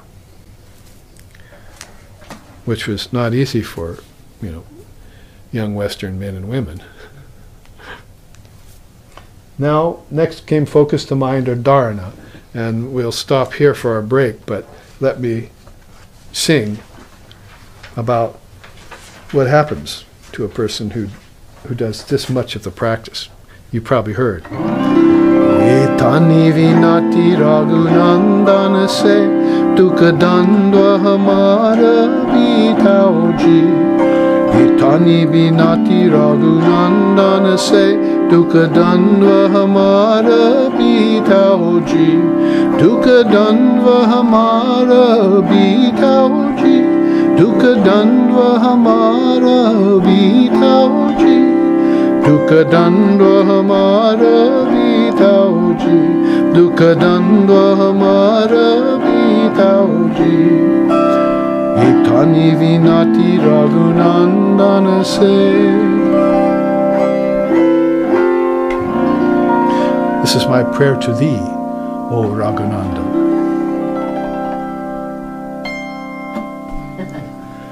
So it means, he says, that is Tulsidas, who is well known in East and West, really. He's kind of crossed the borders long before it was popular to do so, his music. This is my prayer to thee, Raghunanda. He's talking to Ram, who's the very same person who is getting the teaching from Vasishta, out of which Yoga Vasishta comes, in which Uddalaka is practicing. You see, connections inside a connection. So Tulsidas says, this is my prayer to thee, O Ram, kindly destroy my mind's tendency to perceive duality. So he's made his conclusion, you see, by manana, that the mind is dual by nature. Manana, right? Manas. So the mind has to consider what it is. See? Why are you engaged all the time in virtue and vice? Why are you engaged all the time in happiness and sorrow, in pleasure and pain? Why are you engaged all the time in bondage and liberation?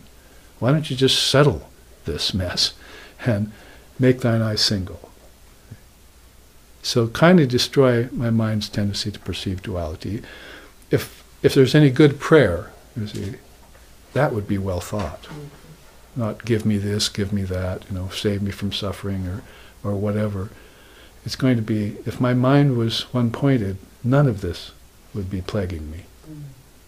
So here, let's have a perfect break in one-pointed mind. Come back.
We are now picking up where we left off in this chart, the process of neti neti leading to nirvikalpa, from the story of Uddalaka in Yoga Vishishta.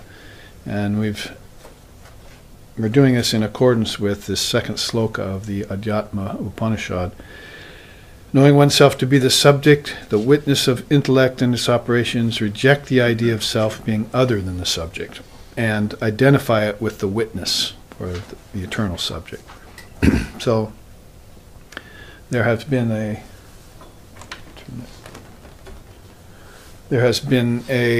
misidentification of the mind complex with body and senses. You could say it's rather natural because they're taken on in the process, but it was never meant for the senses and the body to become kings or sovereigns in the realm of the mind. The mind should always have been held sovereign. There was a scientist at the turn of the century that said that. Sir James Jeans said, we're beginning to see that we should begin to acknowledge the mind as not as an interloper or a recent visitor into the process, but as the sovereign. So beginning to see that the mind comes first and then the senses and body and so forth follow. And of course, if that's the case, then the consciousness of the mind would be under examination more instead of matter. Matter is really the mind's thoughts made concretized. So even when you're looking at matter, you should probably know that it's a solidified intelligence or thought. If you don't know that, then it's Maya, and it becomes a problem for you. But if you do know that all of this, then you know Vedanta Siddhanta Nirukti Reshi, you know that Brahmaiva Jivaham Sakalam Jagad Cha, that all of this time, space, and everything is Brahman. So that one little 2% shift, we used to call it, that if you can't see someone, you just move a little bit and you can see them all of a sudden. That's false superimposition. And false superimposition comes to you under two guises. One is covering and one is distorting. So sometimes if it's entirely covered, then nobody has a clue. But if it's distorted, they're looking through a glass darkly. They're making the wrong conclusion.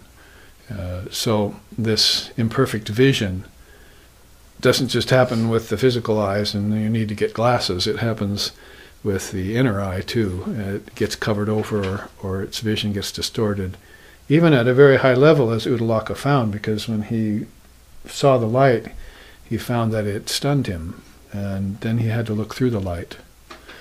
That was interesting because one of teaching at the college in Wyoming recently, then I had that question come up about, in fact, the debate teacher asked it to me about the light, and I said, well, actually, we think about radiant blackness when we think about the highest reality. Like Kali is radiant blackness. So the light sometimes in stories is Brahman effulgence, they call it, and so forth, is something that can sort of shock you and leave you incapacitated. So that's what Uddalaka found, and he found out he had to penetrate through the light when he saw it. So it's an idea of just always going deeper and deeper and not being satisfied with any level of consciousness you may encounter, no matter how high it is or how deep it is, until you have this experience of Satya Samanya, which is supposed to be, according to Lord Vashishta, beyond the Turiya state, beyond the fourth state, waking, dreaming, deep sleep, and Turiya. Satya Samanya is supposed to be, according to him, this even after penetrating the light. So very interesting teachings that come from the Dharma in this ancient age, and so we're picking it up right about there now. We've found out that he reasoned with the mind, fixed himself in a position that is inviolable, and then focused the mind, and those are called manana, ekasana, and dharana. So it's a kind of its own different limbed system here, but you can see how it's hitting Uddalaka's sadhana, what order it's coming in, and how he's encountering it. So everyone's going to be a little bit different. It's not, one size fits all kind of thing. In fact, the point here, as Vashishta says, the fell disease of ignorance can only be removed through the divine panacea of mind mastery and not through any other means. So it's not going to be breathing exercises, hatha yoga and prayer and those kinds of things that are going to rid you of your ignorance. Krishna agrees that only wisdom will get rid of that ignorance. You could say bhakti, devotion, Narada says, can get rid of ignorance, but it has to be extremely intense and pure to do that.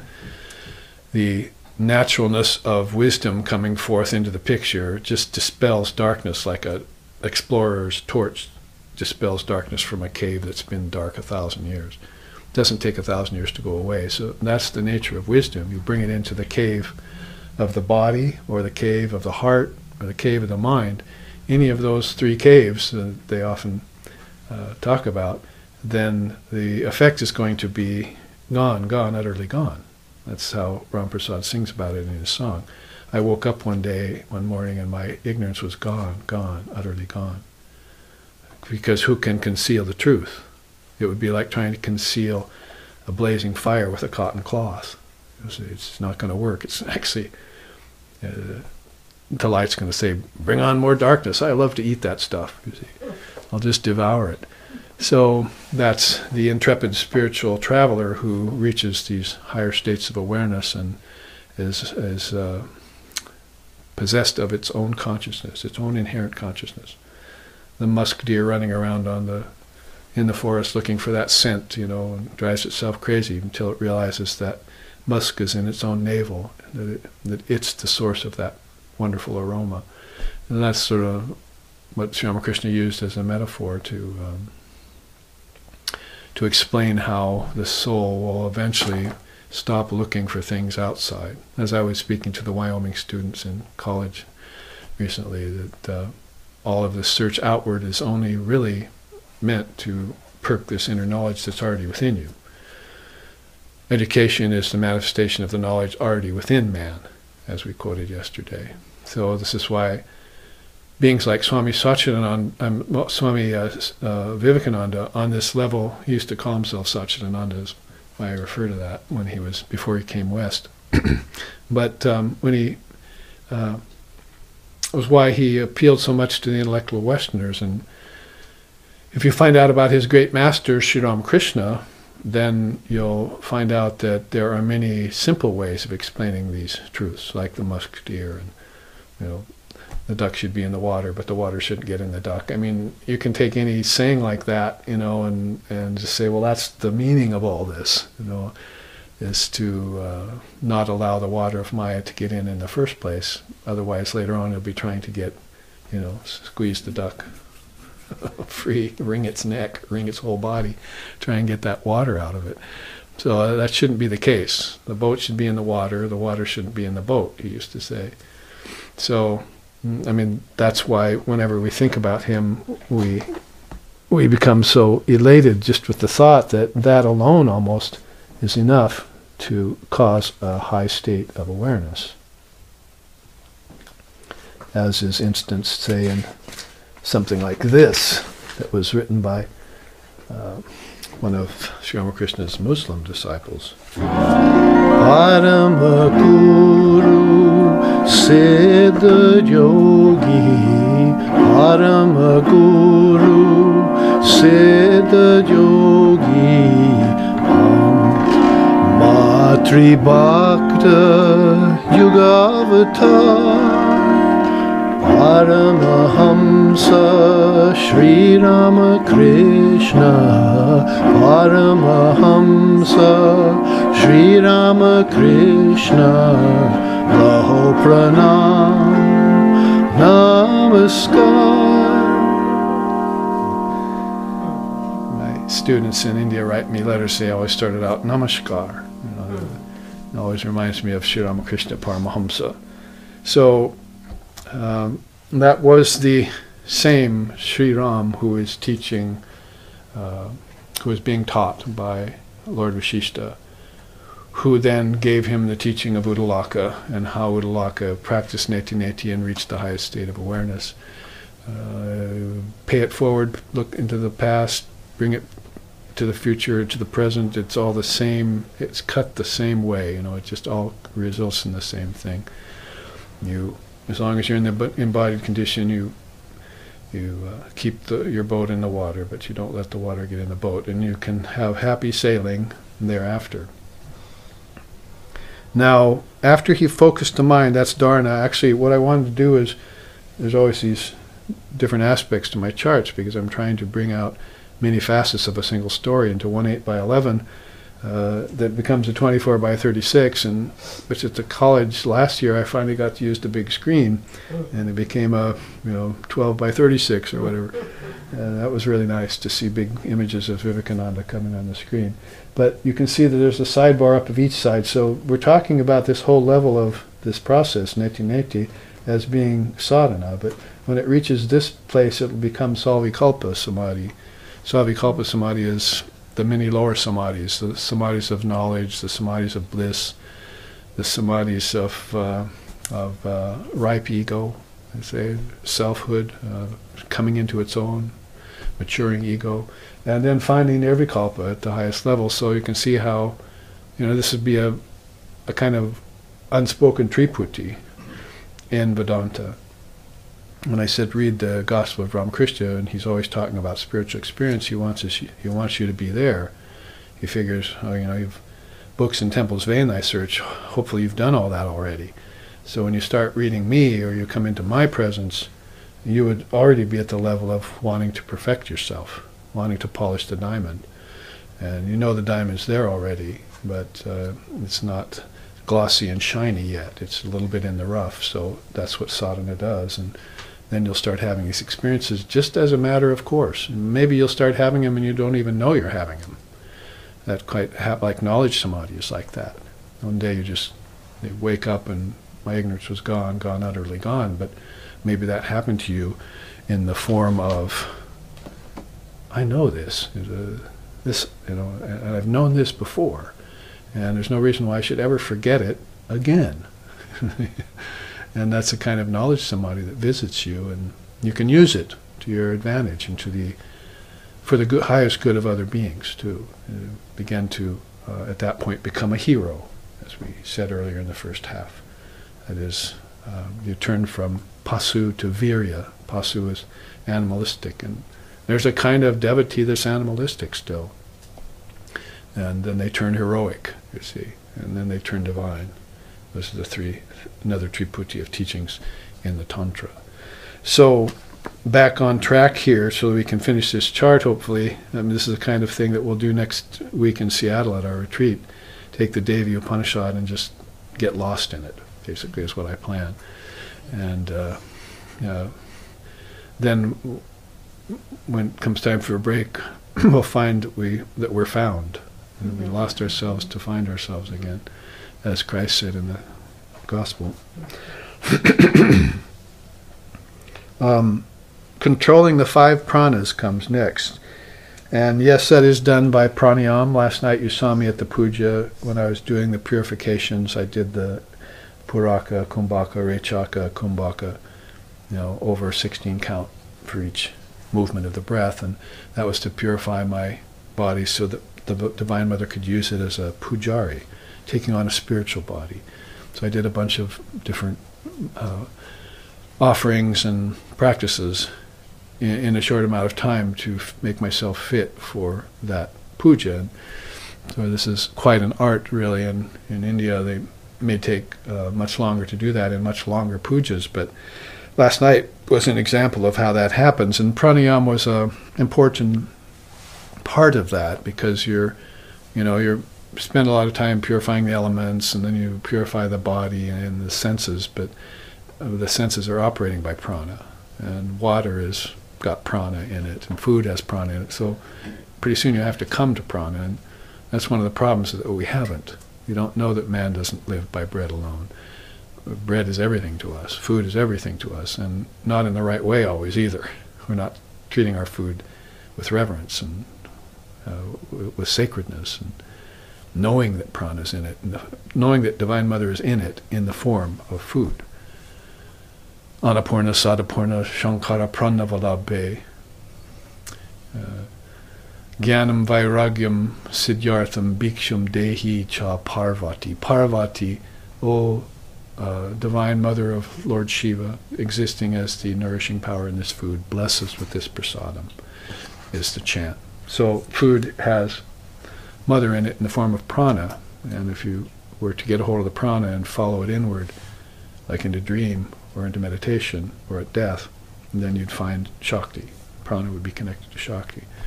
So that's a classic way, more tantric than this is more Vedantic, of course. Neti neti is very, very strict, less forgiving, you might say. But nonetheless, it's engaged in by very serious sadhakas, and that's why I bring it forward here, and using it in that sense that this person finally really got fed up with himself and fed up with nominal attainments and said, I'm going to take this to task. This has to happen now. And he had made several tries at it before. I think if I remember that story right, Ullaka had made several tries at enlightenment and had always fallen back from it. And had learned a lot in the process. I mean, it wasn't like, people just starting in the path and falling off of it because they know next to nothing. But this was a very advanced sadhaka who couldn't make the grade, and that grade is a high bar. You're raising the bar. So it's not going to give you a sense of failure to have missed enlightenment. It's going to give you a lot of experience for the next foray, next march on that citadel of non-duality, which is rare for anyone to attain. It's like a Paramahamsa kind of status. So then he has to control the 5 pranas and make sure they're on his side. He's got the mind decided, the manas part of it, and he's got his posture down. Now he's going to focus the mind on the most important things, and he finds out that he really can't focus the mind until the pranas are under his control, because they can be erratic and slip off and move on him, abandon him at the worst times. In fact, that happened to him before, that the prana came back and abandoned him at an earlier time. One of the pranas he didn't have under control, so he had to practice that. So the 5 kinds of prana, upward moving, downward moving, pervasive, and so forth, carrying nutrients to the different parts. Well, those pranas are not just physical. That's unfortunately how they're taught here in the West with the Hatha Yoga element, and concentrating on the lower limbs of yoga only, but like 3 and 4. But that's not taught us about the psychic prana. And you'll notice if you read Vivekananda's Raja Yoga, the yoga of meditation, immediately he jumps to the psychic prana. Within the first couple chapters, he's talking about psychic prana, as if he's saying, well, if you spend too much time on just the physical pranas, then there's something wrong there. You should just get those under control right away. You should have good digestion and good excretion. Scantiness of excretion actually is the actual phrase in one of the non-dual scriptures. The sage has scantiness of excretions. And I know when I was growing up with people, few of my friends, I'd visit their houses and they'd spend like 20, 25 minutes, half hour in the bathroom. What's that about? I was in and out in like 30 seconds. I couldn't figure this out. And there's some magazines in there and stuff. Matches, of course. So, I don't know. Scantiness of excretions may be one nice thing, but unable to let the downward moving prana get it under control and just evacuate, and then evacuate the place, is a good thing too. Well, that's only with one of those pranas. Of course, then the inward going prana, the upward moving, you can't get your thoughts to stay up there. They come tumbling down, like Jack and Jill.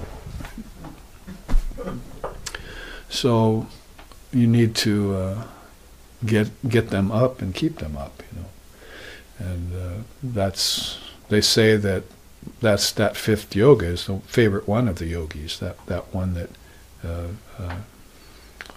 Udana. Udana is the favorite of the 5 because for the yogi it means that they can pass into dream, and through dream and into meditation with this prana, with this fifth prana. That's how they get out of the body. And they know that's the gate, the way out. So they control that and get it under their control. So some things about that, you see. Then he goes on to pratyahar. And that's, of course, the limb right after pranayama. So it falls in the yogic spectrum here in that order that Patanjali put it. Right after pranayama is pratyahar, separates the senses from their objects. Indriyas. There's even, and for all of you who attended the summer retreat, for instance, I think this was actually one of the ones that I memorized and did. We all took some of Shankara's Bhaja Govinda verses and memorized them, if you remember, and sang them every day, but I did this one.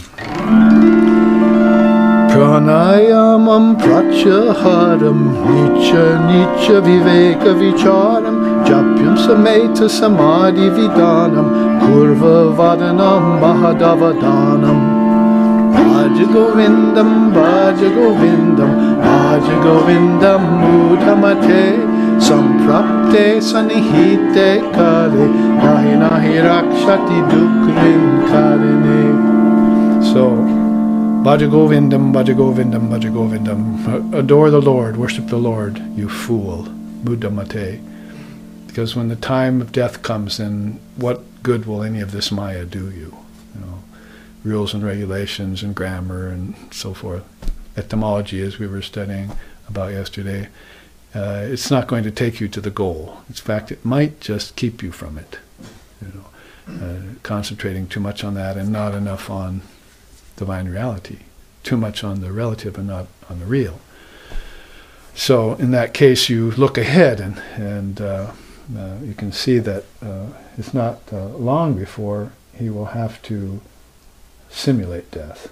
You see, so that's to have the prana under his control and have this pratyaharam, because that's what the verse said. Pranayamam pratyaharam. So that's right there, isn't it? Then nicha viveka vicharam. So it means basically practice your breathing exercises, then withdraw the mind from their objects, pratyaharam. Then realize, practice nicha viveka vicharam. Vicharam, inquiry about the difference between nitya and anicca, the real and the unreal. Practice that. Then japya sameta, do your japa and get into samadhi. You see. So in one verse, one of Shankara's disciples, it's probably Svayam Prakasha wrote that one, or maybe Hasta Amalaka, says it all in one breath, in one verse, followed by Bhaja Govindam. It's all a joyous thing, you see, spiritual life. Sadhana also doesn't need to be morose, but it does need to be serious. People make that have that confusion. Oh, you're too serious. Pardon me. This is a serious business. For sharp is the razor's edge is the spiritual path, and difficult to navigate. Go see a seer. Utistata jagrata prapya vroni bodhata. Arise, awake, and stop not till the goal is reached was Swamiji's favorite saying. I'll come marching through the house this weekend in Seattle, blaring that out at 4 a.m. if you like. Because that's what he used to do. Utistata, Jagrata, Prapya, Varoni, Bodhata, opening doors. The people getting up there. Arise, awake, and stop not till the goal is reached. Because sharp as a razor's edge is the spiritual path and difficult to navigate. So, pardon me, this is very serious business. I don't have to do it in a morose way. And Shankara made that pretty obviously by writing this beautiful hymn to the Lord, to Govinda. He's a Shaivite singing about Krishna, so he shows how universal he is. Some of the narrow-minded Vaishnavas say, well, see, he's worshipping Krishna. I say, well, see, you're a narrow-minded idiot. That's what I like to say to them. Don't you see that he's universally minded? He's also worshipping Shiva, in case you didn't notice. Maybe you should try it, you see. Because you're dancing around singing and you don't have any wisdom. Well, Shiva's the Lord of wisdom. Get a clue. This narrow-mindedness in the name of religion and spirituality. Come blaring that through the hall next week. See? My teacher did in an ashram. You never knew where he was in that place. Like, when that voice would come out. My brother's hair flew once in one of his scoldings.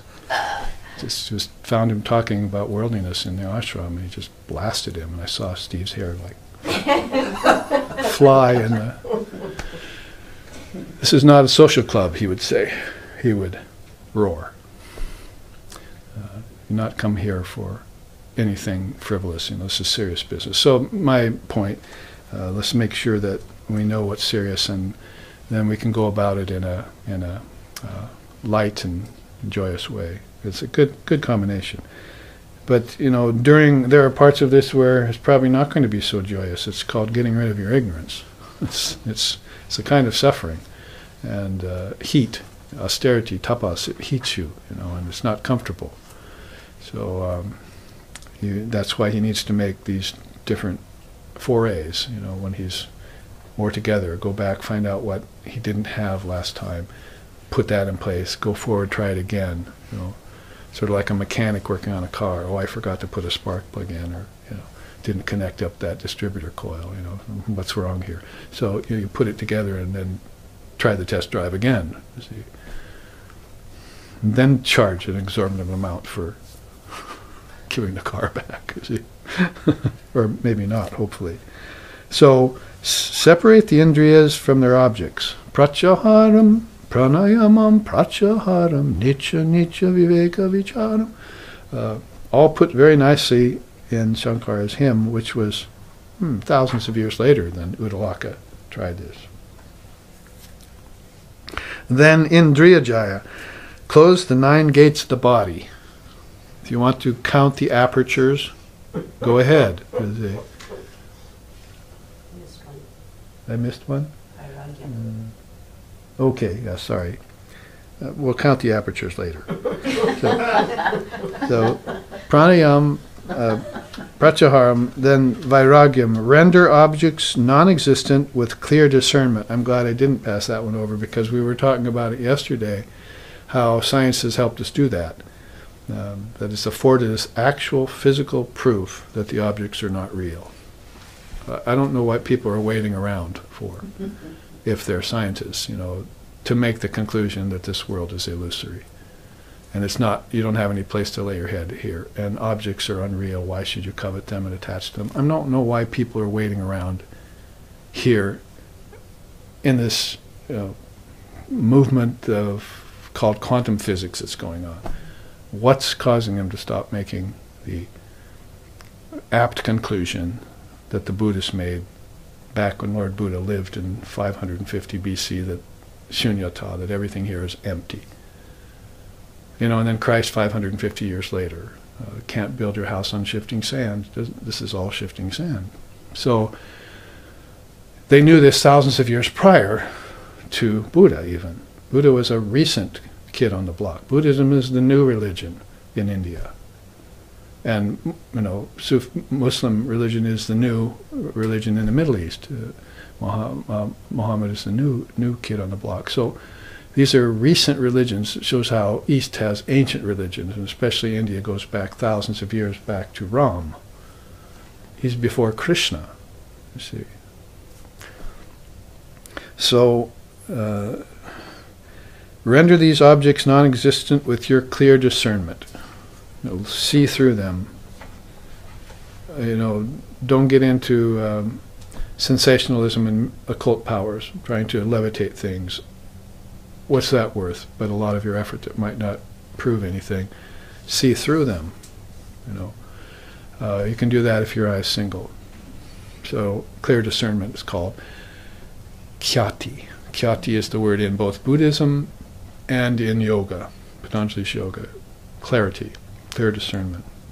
And it comes just before prasadam, rain cloud of virtues. Just before you get all these rain cloud of virtues hitting you, you have to exercise khyati. So no matter where you look, it's a very important thing. Like that alum we were talking about yesterday, throw it in that brackish water, poof, you see, it's all of a sudden clear again. Painter doesn't need to get up and get new water. He can just go on painting, you see. saved him a few minutes of distraction. So this alum of discernment or vairagam is going to save you distraction when you're in the midst of a very important attainment or accomplishment that you need to have your first experience of, so you can get enlightenment. You get into enlightenment and stay there. See, what a novel idea, that I should not just see the light and retreat and never see it again, like many ordinary people do in certain balanced moments in their life. But I should actually get into it and stay there. See? Like Vivekananda did. Now we go on to count the apertures of the body. Let's get back to the fun. So 2, 4, 6, 7, right? 2, 4, 6, 7, 8, 9. One in the front, one in the rear. So you have 9 apertures of the body. That's what they're talking about here. The 9 gates of the body. What do you do with them? Close them. You see. Even physically, you're going to close the anus.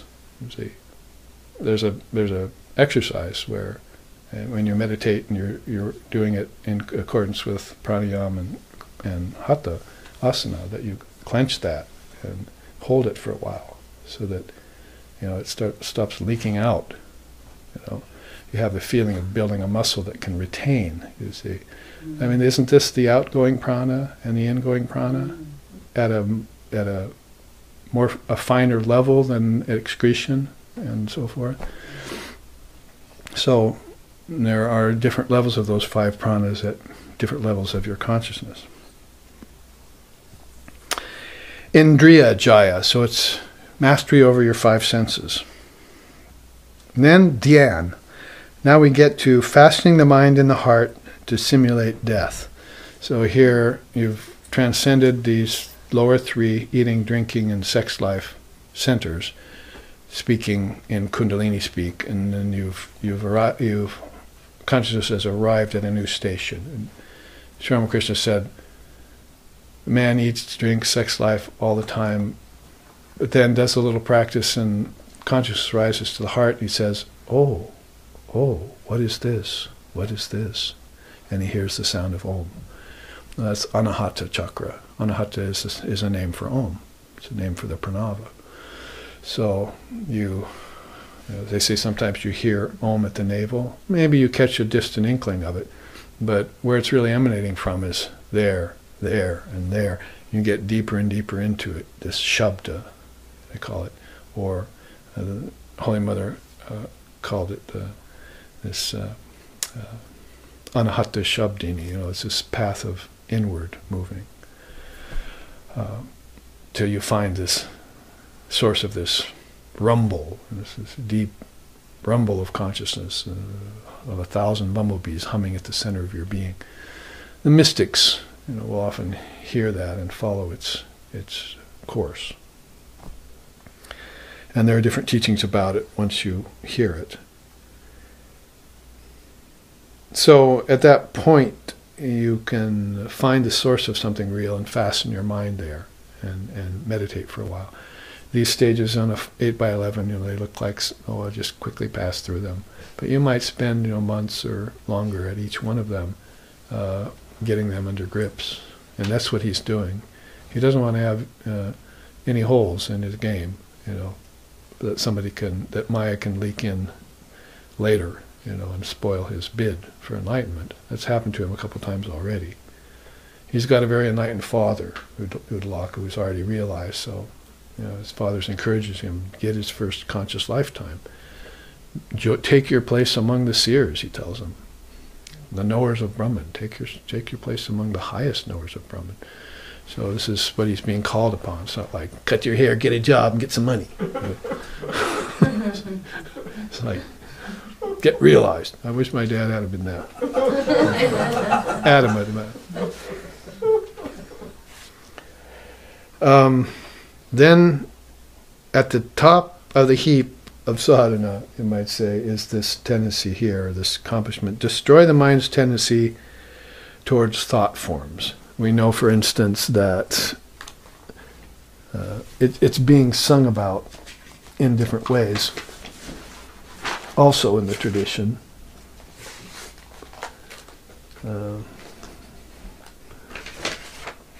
In one of our favorites here, one of Lex Hickson's favorites too. Monopoli Bajakali Icha Hoi Torjaya Chari Guru Data Mahamantra Divani Shijapa Kori Monopoli Bajakali.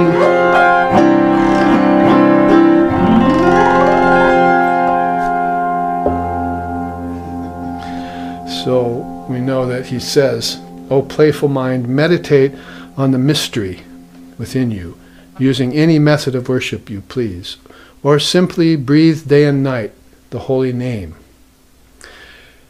as a living seed of transforming power planted in your heart by the Guru."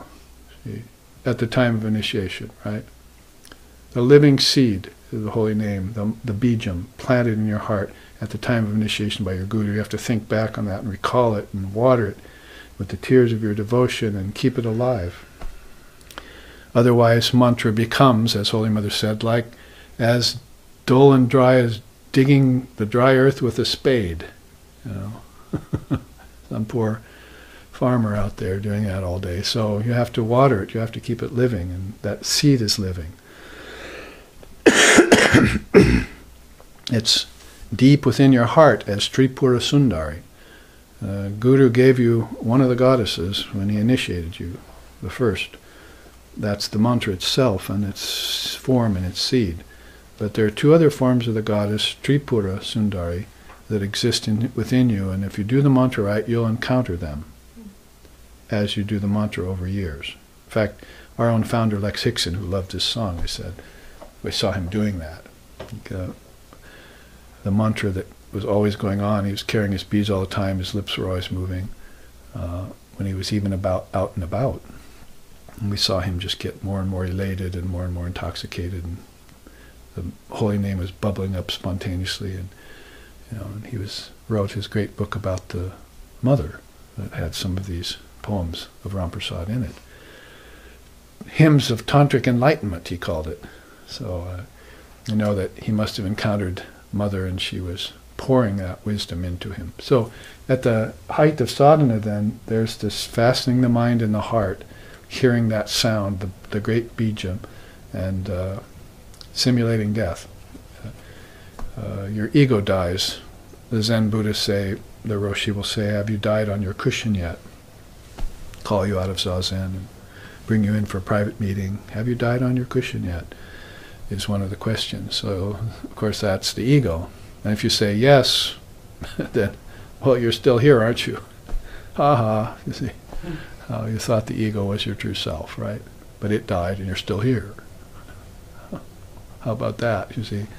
So there must be something greater and bigger and more real inside of you than your personality and your likes and dislikes and so forth.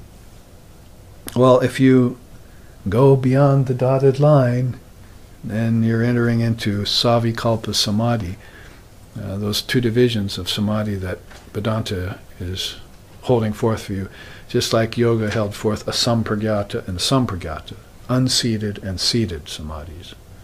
So here's kind of the same thing. Nirvikalpa, beyond any imaginings that the mind can do in time, kalpas, you see, and nirvi, made extinct. So all imaginings in time, anything that you can dream of, anything you can think of, any form that you can conjure up, any world that you can move to or away from, have been made extinct. It's like the nirvana of Buddhism that Lord Buddha had, Shakyamuni had under the Bo tree. So then, in order to approach that most pristine of all retreats, Ramprasad sings, you're going to have to move through Savikalpa levels. So he did that. He discriminated away avidya to behold the heart's light. That's called Viveka Gyan, and it's first on the list for Samadhi. According to Lord Vashishta, he's always talking about Viveka Gyan and Atma Gyan, the wisdom of the self, the wisdom of discrimination between the real and the unreal, or how to separate the wheat from the chaff and get nourished by the wheat, as it were. I like that. If I go into a restaurant and they ask me if I want a non-gluten menu, I'll say, no, give me a bowl of gluten. Love that stuff. So I'm a wheat and the chaff kind of person, you see. And give me this day my daily bread, and make it out of wheat, please. Jeez. Come on. Now, if you discriminate away avidya to behold the heart's light, then that's a very high level of savikalpa samadhi. But I mentioned to you earlier how this great light can cause you a kind of subtle incapacity, you see. You can get stunned by it. In fact, there's a state in samadhi called, and Sri Ramakrishna had it, and others, probably Christ had it in the wilderness, it's called jada samadhi. It means a stunned state. Now, the good side of it is that you see that the world's unreal, and it begins to disappear, and you're beholding this great light. So this is marvelous, marvelous, if you're ready for it. It's rather frightening if you're not. Ready for it doesn't mean Mother would throw something at you that you're not ready for, but it does mean that you might have gotten mangoes out of season. If you know what I mean. Sri Ramakrishna said, sometimes the mangoes that you get out of season aren't so good, but you can still get them. So, you know, you're not in the perfect state yet. All your karmas aren't balanced, and your samskaras aren't worked out, and the sattvic cycle isn't upon you. You've still got some rajas and tamas mixed in. You know these teachings, and all of a sudden, you're practicing very hard sadhana, and you hit this experience on the run, sort of on the skid. You see, so then you see all of this in a state of unpreparedness, and it stuns you, and you sit there for days. Doesn't it sound like what could have happened to Buddha and Christ and others? And Vivekananda's talked about it. When he went to see the Master the first and second time he met him in that lifetime, in the 1800s, Sri Ramakrishna touched him, and he went into this state, and it stunned him first. See, he said houses, buildings, it was all like they just vanished, like I was being taken up, like in a satellite or in a rocket, up above form, and it just all vanished, and I cried out, "What have you done to me? Where am I? I have my parents at home," you know. So this great soul, sort of like the young Ram being taught by Vasishtha, was being awakened out of the Maya of Calcutta in 1800, born with his parents by Sri Ramakrishna's touch that would confer samadhi. So, like Krishna awakening Arjuna on the battlefield with a touch. There's many, many counts of that. So that can lead to a stunned state then, jada samadhi. So I'm kind of dealing with these two together because they do kind of work together. When you discriminate away avidya, and the heart's light becomes more and more pronounced. You know, if you're more of a visionary type of person, you're seeing more light in everything. It doesn't mean that everything's shining with the light of the sun necessarily, because you can't really see God with these eyes, John said. So you're seeing you're seeing the radiance of consciousness just emanating off of things, and it's not a physical visual. You know, it's an intuitive inner sight. Your inner eye is seeing it, but it reflects outwardly too.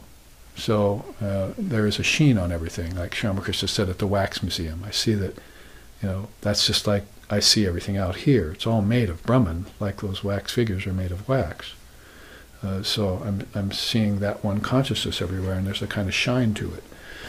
So, yeah, you have to be careful where you took the master. You go into samadhi, the drop of a hat, you see, or the drop of a broom, as the case may be. So, perceive the great light and overcome that incapacity. I'm putting these in very brief sayings, but they're in the story. He describes how hard it was for him to see through the light that overcame him, that incapacitated him, and he got dizzy, was what he said. Got dizzy in the light. That's one of the poisons of this center. They have nectars and poison to each center. So one of the poisons of the center is disorientation. You can subsist here and here. Many of us can. Some of us for a long time, some of us for lesser time. But when it comes to here, that's the visionary center, and it's very disorienting. It's nothing like anything you've ever experienced. It's formless. You're seeing form disappear. In fact, you saw form even start to disappear back here at the heart, right? When the light began to take it over. So this is all preparatory, and it's good that you're hearing the Dharma, because when you practice your mantra over time and you study the scriptures deeper and you get more years under your belt, like, I saw Lex Hixon get so many decades of experience since I met him when I was in my 20s and when he passed away when he was in his 50s. And what to speak of my teacher Sheshananda, whom I met in his 70s, and when he passed away in his 90s, I saw these years go by where they just settled into this state of awareness that they had found. And just rooted themselves in it. It was like coming home. In fact, that was the name of Lex Hixon's first book, Coming Home. So he probably had a good degree of enlightenment when he wrote that first book. The Experience of Enlightenment in Different Sacred Traditions is the subtitle. It's being used in colleges now for religious courses and so forth. Got beautiful teachings in it and experiences. Some of his experiences toward the end of his early awakenings and his third eye experience he describes there, this consummate one. So I'm just saying, as they say, you'll have to probably not stop short of the goal just by seeing some light, no matter how blissful it is. And you know why? Because Father of Yoga says there are 4 obstacles to samadhi. 1, sleepiness. 2, back to sleepiness. Masters the tendency towards sleep. Unconscious. You can see how deep-rooted it is in us, that it would persist even into higher states of realization. So, first obstacle, sleep. Second and third, or second, restlessness. Third, attachment and aversion. Fourth, attachment to subtle bliss. Yeah. So you can see how this bliss can act as a sort of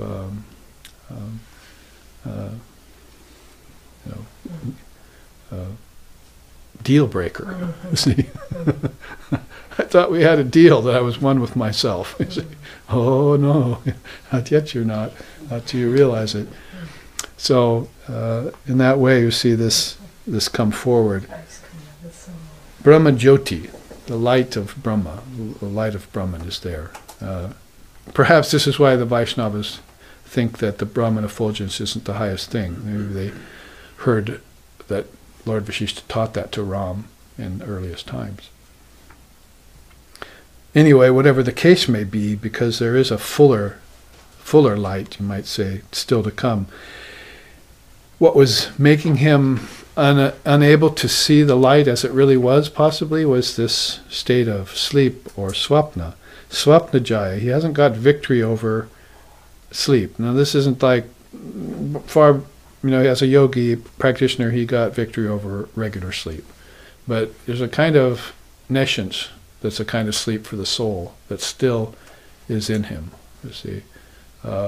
Like going into dream and deep sleep tonight, you're not aware you went into deep sleep. So there's still a curtain of nescience there. I made a chart about the curtain of nescience, and we've looked at doubt and fear and ignorance being the 3 ingredients, and brooding on those 3 as being the thickener of the curtain. So you'd have to not brood on fear, doubt, and ignorance in order to thin the curtain, you see.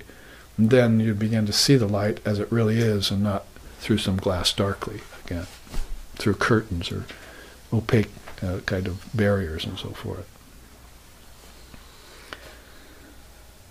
Then finally, in Savikalpa, you come to uncover the primal moha and disperse that darkness. So primal moha would be the description of that curtain of nescience. It's the primal ignorance. And you want to vinasha, destroy it outright, so that it won't bother you again. And then you can get into Nirvikalpa, and you see Lord Vashishta's description of it there. In order to qualify yourself for Nirvikalpa, he says you must reject personal lordship. Because if you went up, and again, a 8 by 11 cannot tell you everything at every stage, undoubtedly, obviously. And neither can a story related to you all, even as told by a great soul like Vashishta. So you have to sort of understand that as you went through all these levels, you saw many beautiful things. You visited many wonderful inner lands, and you came into possession of some powers. Ramakrishna came into them, and he asked Vivekananda Narayan one day to come. I have these occult powers I've gotten. I never used them, and I never will. They just came as a result of my sadhana, he said. Yeah, so they'll come to you. But I never used them, he said. See?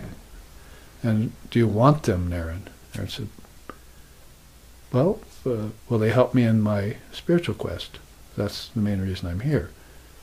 You know. And so, Ramakrishna said, no, in fact, they could act as a deterrent. And so he said, well, I don't want them then.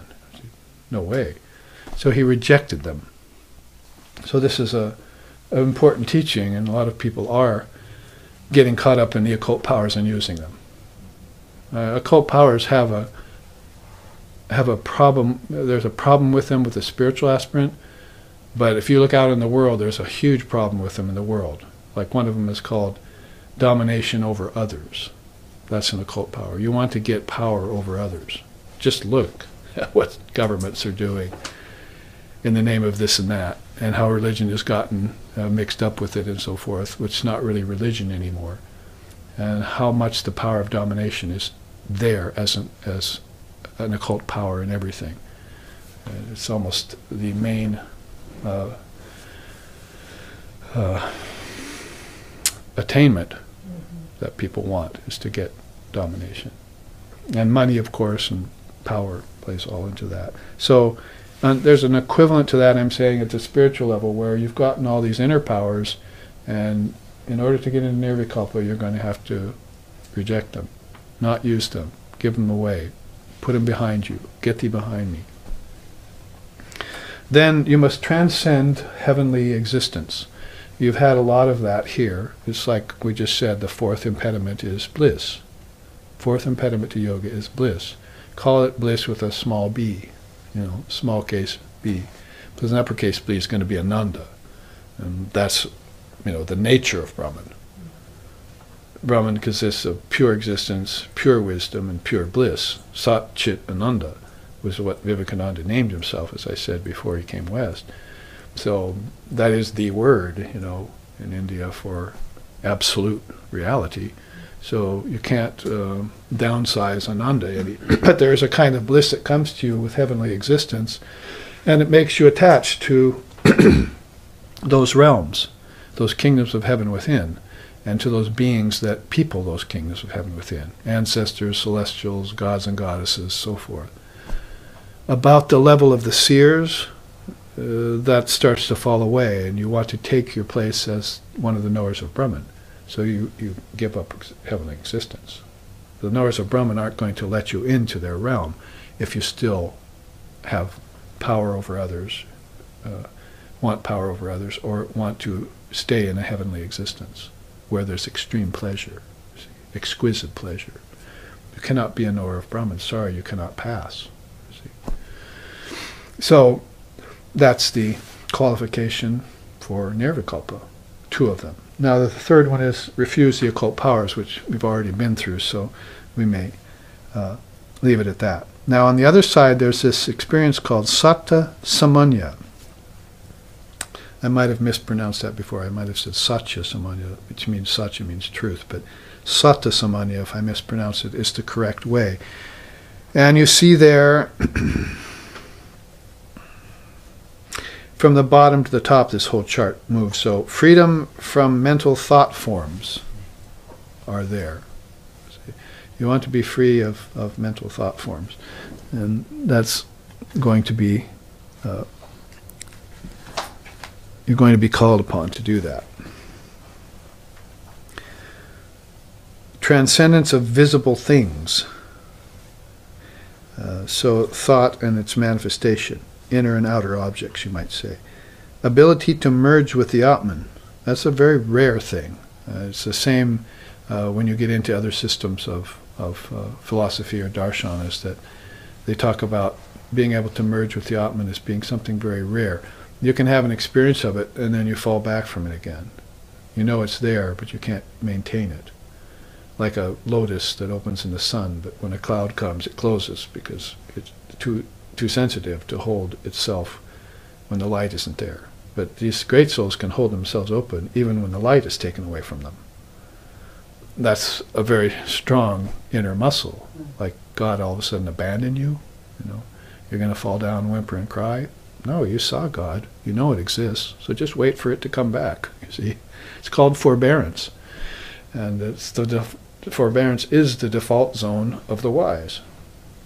Everyone else falls back on suffering and misery and brooding and depression and drugs and food habits and everything else, Oh, maybe God will come back and visit me someday, but forbearance is the default zone of the wise. They've seen it clearly. They know it exists. There must be a reason why some veil passed in front of the sun. So I'll just wait it out.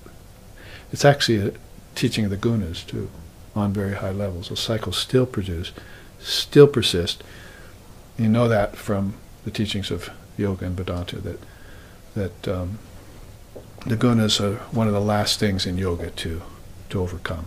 One of the last accomplishments is to transcend the three gunas. Swami Trigunatitananda, for instance, named himself that. His picture is right up there on the shrine. So that's a very, very high thing. Same here then, you're going to be able to gain the ability to merge with the Atman and stay there for any given amount of time. Reverse or obversely, it's also very difficult to come out of there to return to your form if it isn't time to give it up yet. See, Sri Ramakrishna called those beings Ishvarakotis. They have a particular ability to come out of samadhi and return to the body-mind mechanism again.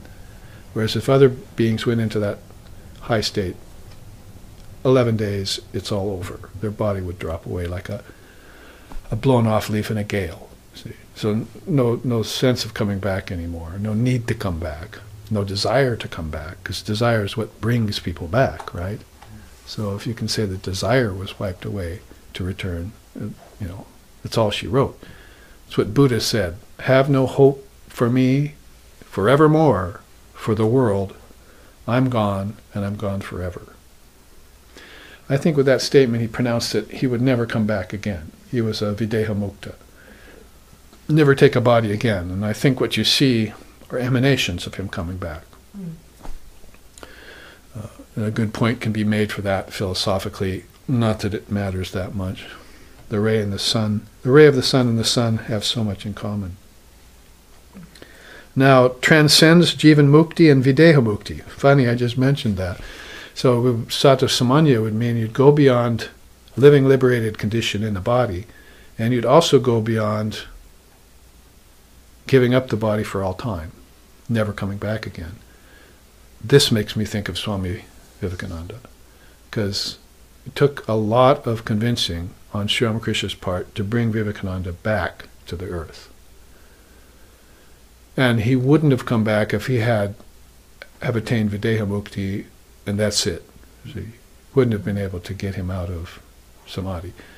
Holy Mother said about Naran, Vivekananda, he sits in Nirvikalpa Samadhi for 700 years at a time. Like a wooden statue, she said. So you can imagine beyond the body, the soul, just inviolable, talk about an inviolable stance of body, mind, energy, and everything else, gone to the world for 700 years at a time. And then maybe some great soul who was an avatar who will come back to help suffering beings has to convince a soul like that, come with me. There's a beautiful song about it. Several, actually. Stimita chit sindhu bedi uti loka jyoti gana. And so forth. I know it by heart, but Koti Surya, like a million suns, is the next light.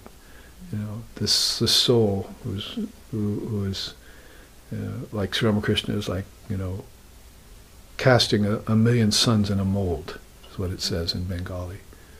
That's the form of Sri Ramakrishna, and he appears as a little child, you know, on the shoulders, as it were, of this great soul who's in meditation for 700 years and says, whispers in his ear, the arc of the world is sinking in lust and greed. Let's go back and save them. And so then, through the star-strewn path they come, the songs. This is Swami Shardananda, my teacher's teacher. They wrote this song. You know, through the star-strewn path they came. That means entering into the physical galaxy from inside out. They became aware of the stars. So they would come down into the physical ether and identify with the fetus and take a form as they take parents and so forth. A beautiful song. Stimita chit sindhu bedi. From the ocean of absolute consciousness came a form that was like cast in a mold, like casting a million suns in a mold. A beautiful, beautiful song. So this is the idea that explains pretty well, in the absence of other sources to explain it, that there is a state even beyond Videha Mukti that Vashishta is talking about, that he's come upon in his meditations. One of the only 12 beings that knew that Ram was an avatar, so he's working with him. See, it's not given to everyone to know an avatar. That's why most people don't know that Christ has come back more than once. You know, in fact, every time you see a great soul, you're seeing Jesus. I mean, it should be a good teaching for the Christians, because we're actually giving it to them. Yeah, that's Jesus again. We love him. Why are you so attached to this, seeing this one Jesus again? You know, in that certain way, at that certain time. You know, go figure. Except then it has white skin. The only thing left to say about this is that it's beyond the Turiya state. You know, waking, dreaming, deep sleep, and Turiya, the 4 states of consciousness, which is the Om signs philosophical teaching. Beyond that, Turiya would be Sata Samadhi, or beyond Nirvikalpa Samadhi. So this is what Uttalaka finally realized when he took himself to task and filled in all the gaps, went back over it again and again. You know how you have to do that in life. You have to keep teaching your children to remove their ignorance. You have to keep working on that painting to remove its defects. You have to keep working on that piece of music to make it better, and so forth and so on. You're refining all the time until you become aware that there is some perfection in it all. Maybe the devil's in the details, but so is the perfection. That is, so is the sadhana in the details, you see. So sidestep the devil and accomplish the details you need. Get free. That's why we chant that. Dishyam pratitam pravila payan san matram anandaganam vibhavayam. Samahita san bahirantaram va. Kalamniyetaha sati karma bande. Om shantihi, shantihi, shantihi. That means consciousness is an indeterminable mass of pure conscious awareness. Therefore, taking what is outside and what is inside, render them into one indivisible state. Meditate on that state, pass your time contentedly, and be free. Be free. So we are spending the whole class on one sloka again, as usual. And that was Yoga Vashishta's chart on Neti Neti in accordance with sloka 2. So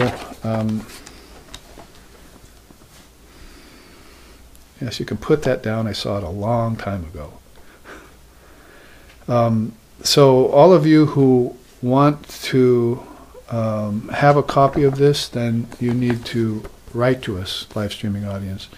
We can probably send it to you in the email, or we can mail you a copy if you want to get it in the mail as a paper copy. But since this isn't in any book that you can get probably at all, if not readily available, then you need to come to us if you want to study the Adhyatma Upanishad with us. Now, we have taken the whole preliminary teachings, which is about a dozen slokas, plus sloka 1 and 2. So we did make a lot more progress in these two classes than it appears to be by saying we're on sloka 3 now. And that weekend, again, I'll make that announcement for live streaming audience. Next weekend we will not be live streaming because we're on retreat in Seattle. It's like a 3-day retreat on Divine Mother teachings. But the weekend after we'll be back with you, and we'll take up sloka 3 and 4 and maybe more, taking it apart with these storyboards or these teaching charts that help us place visuals to our audible teachings. The transmission of the teachings with the visuals helps us on the level of the 5 senses to comprehend the Dharma and begin to make our own foray at mastering it like Uddalaka has, armed well with those Dharma teachings. So thank you for your kind attentions here. Let's end with a chant.